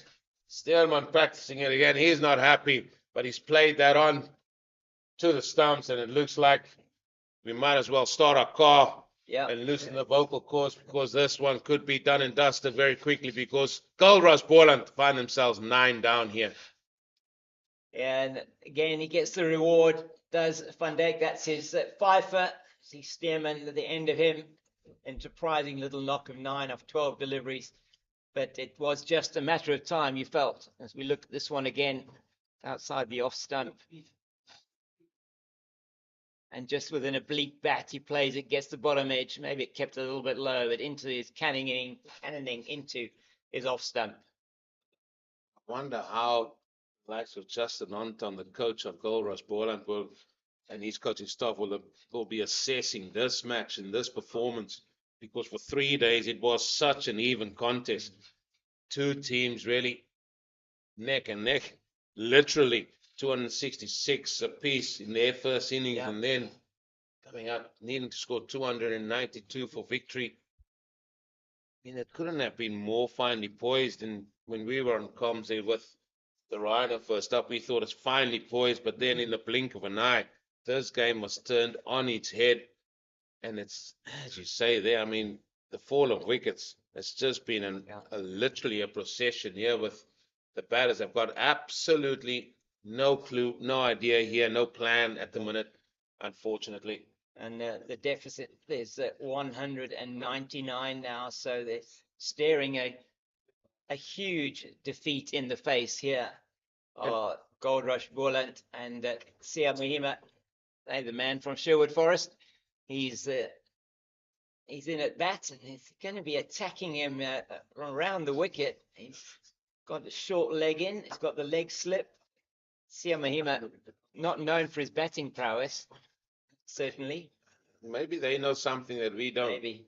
But, I mean, the deficit at the minute is 199 runs. Yeah. Interesting thing is, not one of these teams scored 300. No, they haven't. And it was just that second innings of the Knights, really, perhaps that one partnership.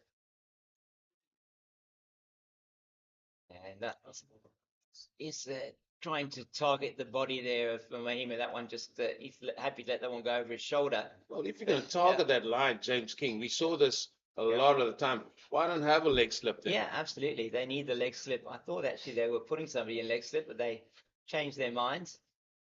It would make sense to have a leg slip. There's absolutely no use at the moment in trying to protect the runs. Well, why not just go for the stumps? You're bowling to number 11. Absolutely.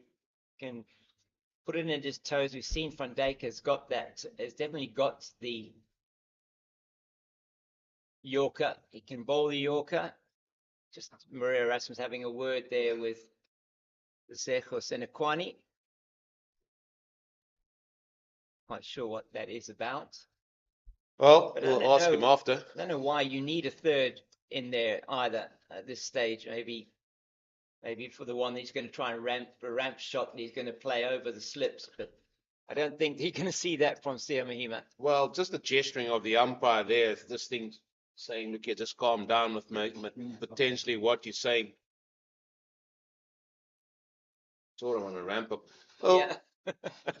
He does try and play the ramp shot as well. I'm not sure why you want to change it to a number 11 if you're. No. It's good for numbers 1 to 7 or 8 or 9. Why not? Why isn't it good enough for 11? Well, maybe Mahima had some words out there when he was fielding, and now they just want to have a little bit of fun with him here. Who knows? You never know. Maybe that's why both umpires have come in and said, listen, just calm it down a little bit. He's coming back over the stumps now. Yeah, I think this makes a bit more sense. You should just be targeting the stumps. Oh, what a shot. Yeah, that is What an a incredible shot. shot from Sia Mahima. That is one of the most unorthodox shots you will ever see to get off the mark. And, that's the faux leave. I don't know what you would call that. That's what you get if you don't want to target the stumps. You want to bowl the ball, trying to hit me. Well, you keep doing that, and I'll just do this. A little bit of a. I can't even call that. I don't know what that was. That was a leave, wasn't it? That Well, was... he definitely had the bat out there. Oh dear. Yeah. We haven't quite decided what to call that one yet. And this will only just fire up Van Dijk more. And now I think it's red mist now. It's just literally red mist coming out of Johan Van Dijk here. And I mean, the number 11 has literally played him off the middle of the bat over the keeper for 4. And, I mean, there's 100 has come up. Yeah. Has it? Yeah. No. No, it hasn't actually. No, it hasn't. Apologies. It hasn't come up. Apologies. We have that on our score. It isn't actually 100. It's still 96 for 9. Yeah. That yeah. I don't know where that hit him, but let's go that on the offside, and he survived as the Sia Mahima, and it's 96 for 9. If you want to see red mist come out of a fast bowler, just ask him to bowl short and get number 11 to ramp him off the middle of the bat over the keeper for 4. That's when you see red mist, because he is literally charging in like Usain Bolt here and letting it rip here. Right, he's got 5 to 26. He is 1 wicket away from getting a 10 for in the match. I mean, that makes it even more It crazy. does. Go It for your does. 6th win, get 10 Absolutely. wickets in the match. That's what you want. Yeah, just go for the toe crusher. You know, Sia Mahima is not going to be able to get that bat down quickly enough to stop that, you'd think. Rhino's making notes there for next time he sees a 4-day game, because he's just want to. That's outside the line of off stump. That's outside the line of off stump. He's making notes for the next time he comes in and watch a domestic 4-day game. And maybe he's got to try and keep up with what he's seeing out there. Well, we've seen everything over these 4 days, 3 days of very even cricket. That's very nicely swept fine by Ian Kamani. That's going to come down to the boundary for 4. Hits the boundary now. Darren Pangisa is going to collect that. It's the 100 now. It's come up for Goldrush Boland, but it's really all in vain. 100 for 9, and that 100 coming up off the 38 overs and a couple of deliveries. And the last rites are being said here at the moment. So they're now put in, changing the field now to Kamani. That it's coming in at slip. It's Forrester coming in at slip, and Pangisa is going to stay at short fine leg. You reckon these two can't pull a McGrath and a Gillespie? You reckon they can't? One of them running with a bat between, giving it the full orders. Would be amazing to see. Let's put it that way. We'll be witnessing something exceptional, and we know Kamani can hold the bay. Just hurries himself up a little bit there. But whilst I am a great admirer of Sia Mahima, I think he's a wonderful person. I'm not so sure in the batting that I've seen him bat that he will be able to perform a Dizzy Gillespie on us here. No, we haven't seen anybody of any sort doing that today from any of the batters, unfortunately, for the Goldrush Boland team. Two slips in there, one man on bended knees.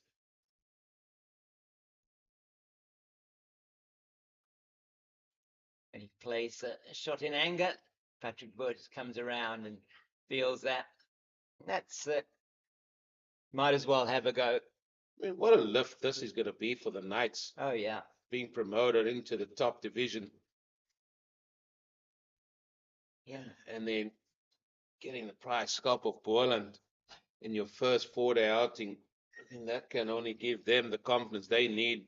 And likewise, what is it going to mean to Goldrush Boland going forward as well with the next match here against Alphabet Warriors? And that game automatically now has become very, very important for them. Yes, only I think it is only the 3 home games that they actually have got this season. So you just feel that from that point of view, this is really important for them to be able to look at the next game. I mean, this game is basically gone for them. They've got to look at the next game and make sure they can get something out of that Warriors match. And Alphabet Warriors a good team as well. You'll expect they'll have Matthew Britsky back for that match as well.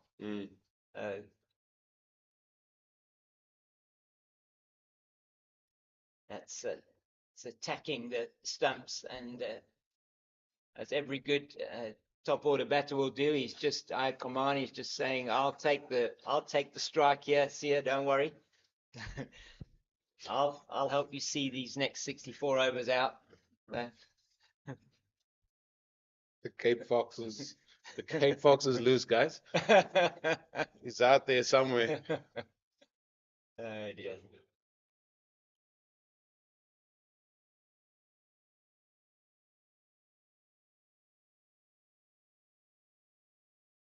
And nicely played. Once again, he's not going to take the single. They're quite happy to give Komani the single here. This is like what I call a phony war, I think, in cricket. He is the number 9. He is. I know he can hold the bat, but yeah. I said Rhino is making some serious notes behind us here, and he's in awe of what's going on. However, he's gonna have Johan van Dijk come around the wicket now, and this can only be sweet chin music, as they say. Yeah, definitely. Well, yeah, rightly so. Yeah. The umpire indicating that's wide. I think that red mist has set in that you were talking about for Johan van Dijk. It's gone. It has completely gone. You've seen it so many times. He has lost it completely here. And maybe he will get the final wicket. I wouldn't begrudge him a 10 in this match at all. He's been outstanding, but he just seems to have lost the plot at the moment. I don't understand the need for a change here when the batters number 9, 10, and 11 came here to the crease.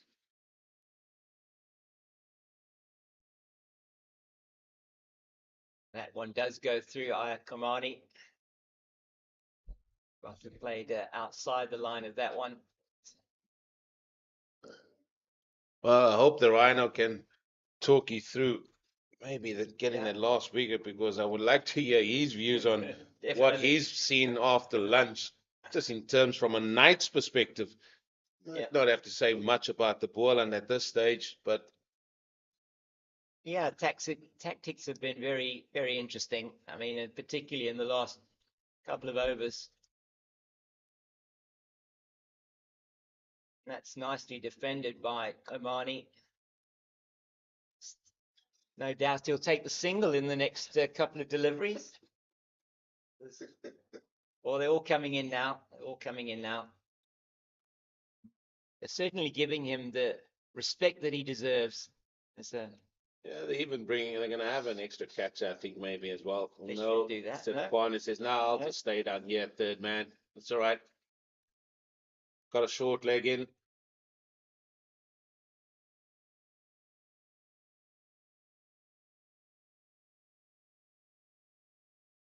He's in nicely behind that one. Komani, 84 matches, 112 innings, 2,040 runs, high score of 117 not out. The Titans versus Western Province in Cape Town 3 seasons ago, sorry. Average is just over 20 with 200s and 550. So, I mean, he is a man who can hold the bats. They are paying him a huge amount of respect here. Too much. Yeah, I agree.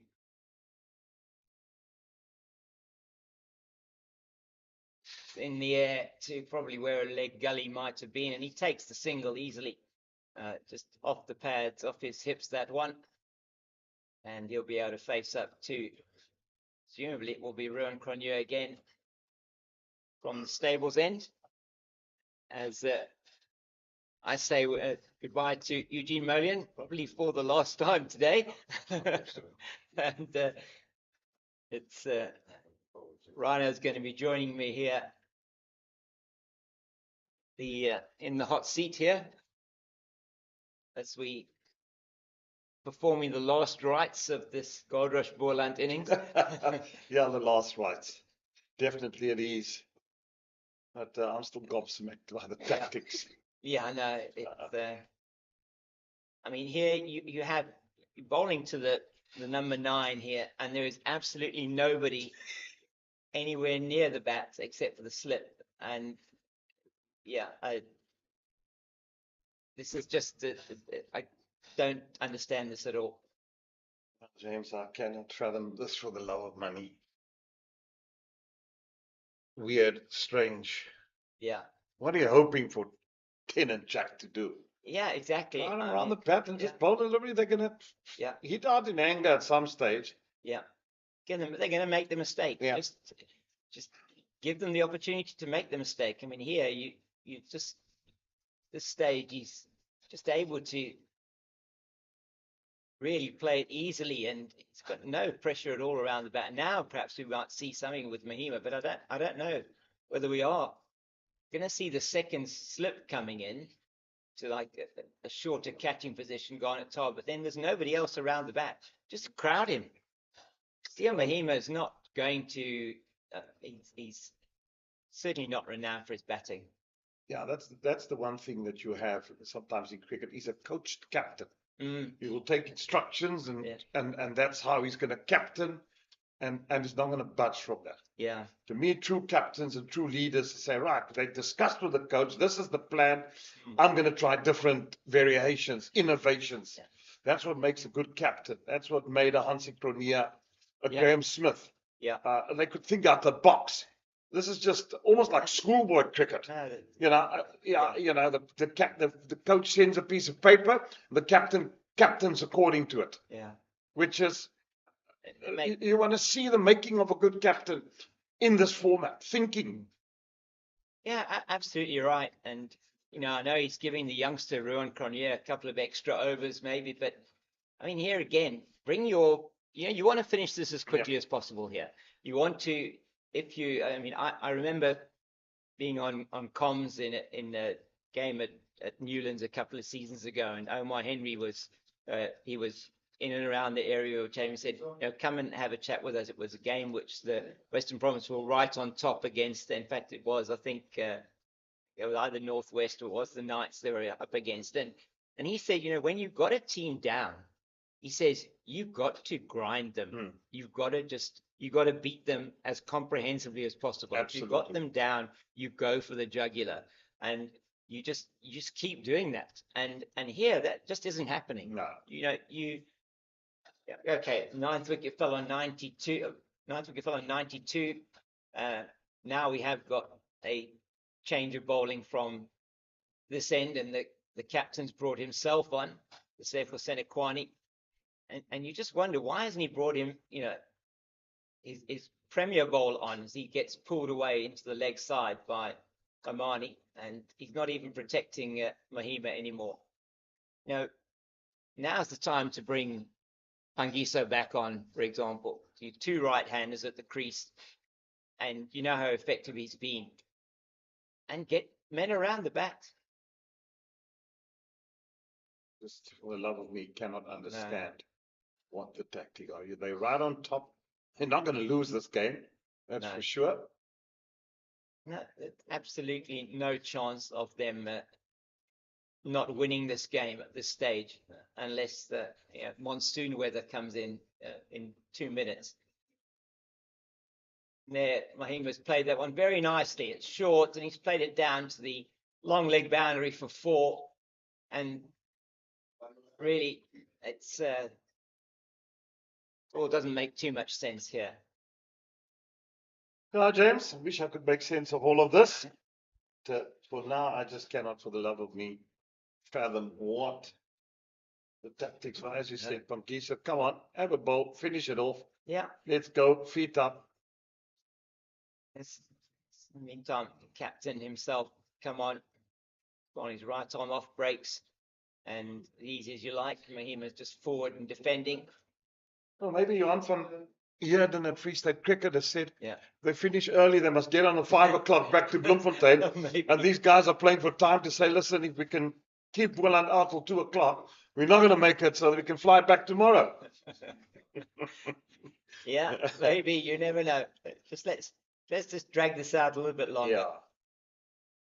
Yeah. Mahima just play that one into the ground. It's the end of the Senekwani over, his first of the match. And yeah, let's see, maybe I was thinking maybe Joe van Dijk might be coming back on from the stable then. No, it's going to be Cronje to continue. And we are going to have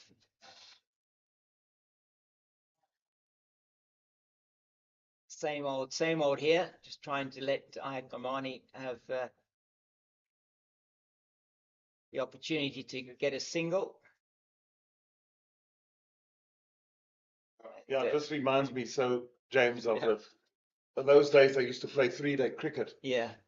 And they'd play Friday, Saturday, Sunday was the rest day, and play on a Monday. Yeah. And I always remember the good old stories Mike Doherty used to say, because he played for Griquas. Yes. And they used to play in the bowl section against Western Province. All the games always took place at Constantia. Okay, the B team games, lovely ground there. Lovely ground. Fairmont Cricket Club, they're called. And all the B team games took place there. Yeah. And it'd be Saturday night, and Griquas would probably be 8-9 wickets down. Right. Yeah. And they'd say, guys, bring on the spinners. We're going to block it for dead. We're not going to hit. We'd like to stay in Cape Town for the off day. Monday morning game would start at 10 o'clock. By 10:15 was all over. But they had the Sunday in Cape Town. You mentioned names like Mike Doherty. I mean, absolutely a stalwart, wasn't he, of Griqualand West cricket? Absolutely. And, incredible. He's been battling a bit with health issues. I phoned him 2 weeks ago before he went for operation. It was a success. So if you're listening, Doc, wish you all the best. Great man, dedicated man to Griquas cricket all his life. Michael John Desmond Doherty. Yeah, it's, as you say, one of those wholehearted cricketers and legendary in the Griqualand West area. Absolutely. Remember that name, most certainly. Just Mahima able to see out that over from Ruan Cronje. Just to give you some information from the Pro 20 games that are taking place today in the Hollywood Vets Pro 20 series. And earlier on today, it was the Lions women, DP World Lions women, who defeated the Titans in that game, reversing their loss of yesterday in the Pro 50. They won by 9 wickets. It was the Titans who were bowled out for 101. Sarah Nettleton, the spinner there, taking 5 for 11. And in that innings by the Lions, Brits getting 55 not out of 22. As that is a lovely reverse hit over the point region for 6 by Ayat Kamani. And it is all seeming a little bit strange out here. He bowls that one short, Senekwani, and he goes on the reverse pull, and he pulls it over the point region for 6. Well, it just shows you a buffet bowling that. Absolutely. And then he could play a reverse shot for 6. He goes again. This time. half-hearted appeal for that outside the line of the off stump, I think. Yeah, but it is complete buffet ball, as you said. And he enjoyed his lunch. He's enjoying even more after this. He's gone on to 20, Kamani. I'm just surprised that a message hasn't come over. Yeah. I don't know what the discussion with the coaches, the coaching staff, and the captain had been over lunch. Yeah, just easily through for the single there. Mahima will have just the 3 deliveries, and he's also looked to be a little bit aggressive against Senakwani. Does have the short leg coming in, but why he's bowling himself, I have absolutely no idea here. I mean, don't want to be critical of him, but I mean, it doesn't seem to make any sense. But bowlers that are sitting with 3 wickets for Pangiso and 5 for Van Dijk.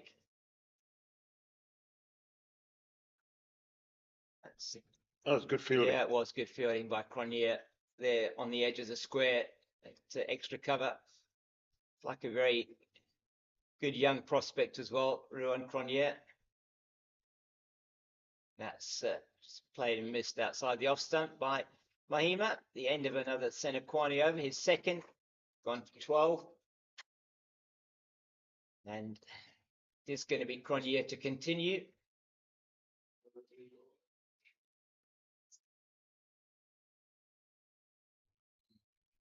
Once again, the field's widespread, so we're not going to be talking much about this because it is, as you can see on your screen, there are no fielders around the bat.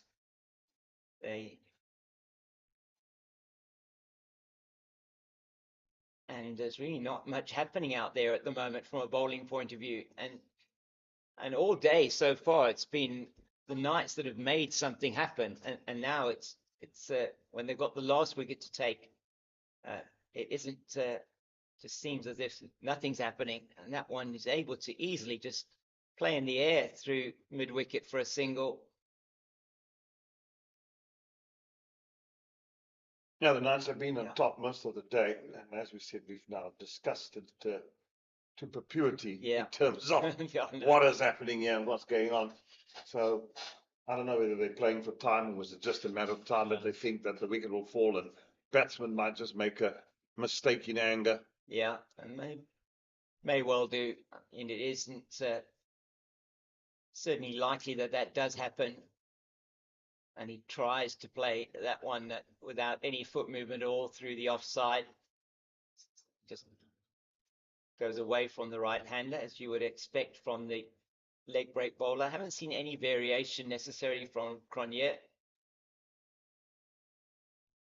I think he's a bit too quick for leg spinner. Just bowling it too quickly. He's got to allow the ball to just turn a bit. But I'm sure as he gets older and more experienced he becomes, he'll learn out of it. Absolutely. Because the leg spinner is a very, very, very good tool in a team to have, especially on wickets like these. Yeah, especially when you look at Sean von Berg and just 480 odd wickets that he's got. That's past the second slip field. They go through for the single. May well keep the strike. In fact, he does keep the strike at the end of the over. So, yeah, as you say, you get into your craft, don't you? As a leg spinner, you don't. It's very rare that you see a leg spinner, young leg spinner, come through who's actually got it all going for them when they're in their sort of early 20s or they just started with their craft. You learn it as you go along, and that's something we see, and as we do see, in fact, they're bringing Pangiso on now. So I think this makes a lot more sense to me. Yeah, they've got the short leg in, got the slip in, they've got a short cover in. Maybe I'd put a man in at silly point, yeah, and a leg slip. Yeah, absolutely. Even get a second slip in there. I think Pangiso, I would think, should have Sia Mahima's number, but it's left arm spinner to left arm spinner here. Oopsie. Oh, there we go. He plays it down past the slip and he'll get off strike. That's why maybe a second slip in there short would have been. He'd have been in business, Would yeah. have been definitely been in business. Wouldn't have been able to even probably think about playing that shot. So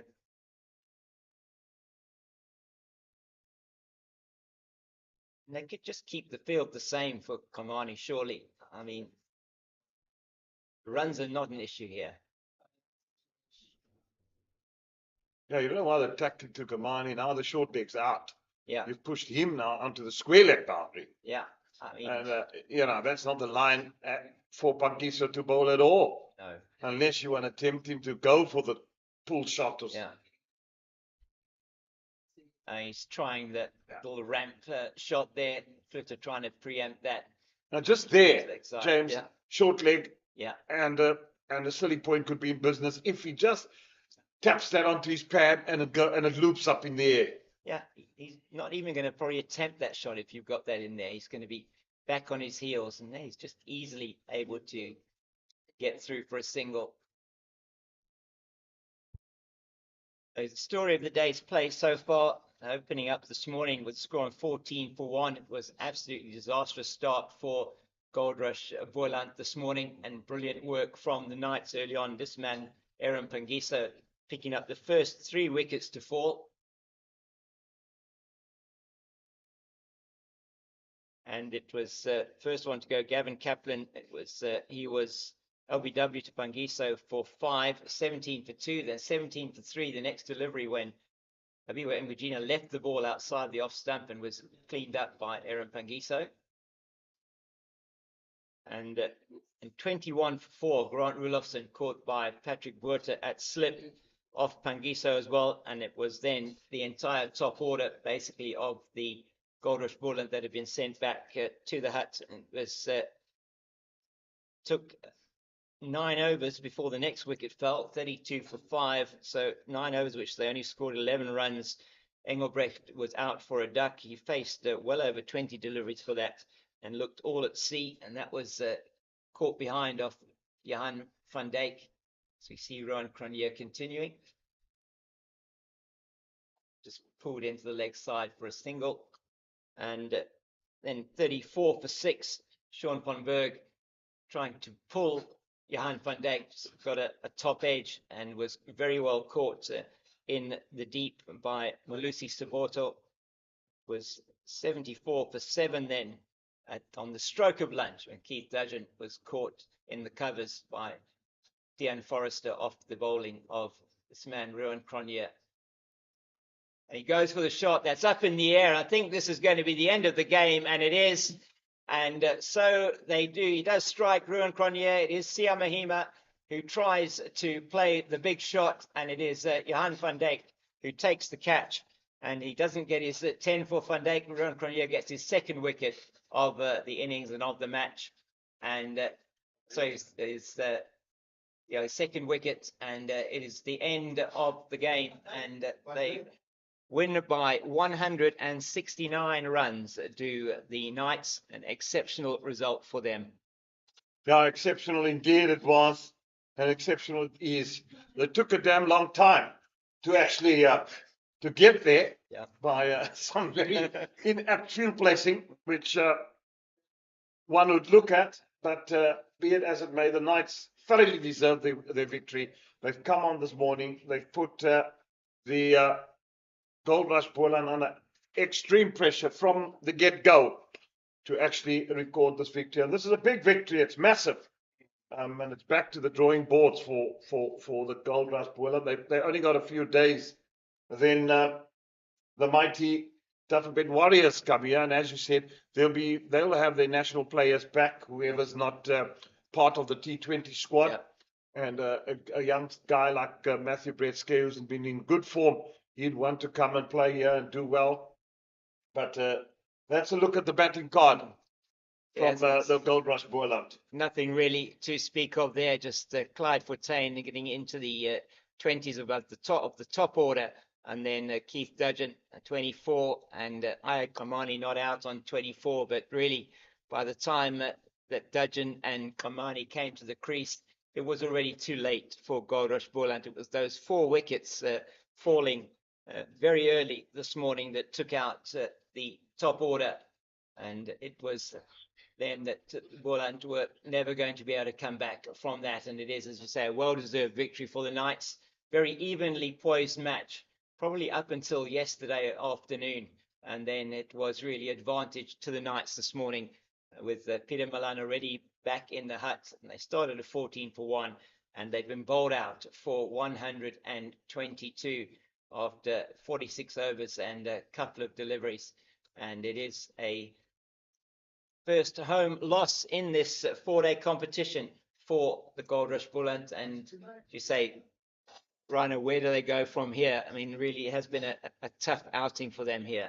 No, it has been indeed, and you've got to now try and win your next home game, which is not going to be easy. You've got a very few days to think about it.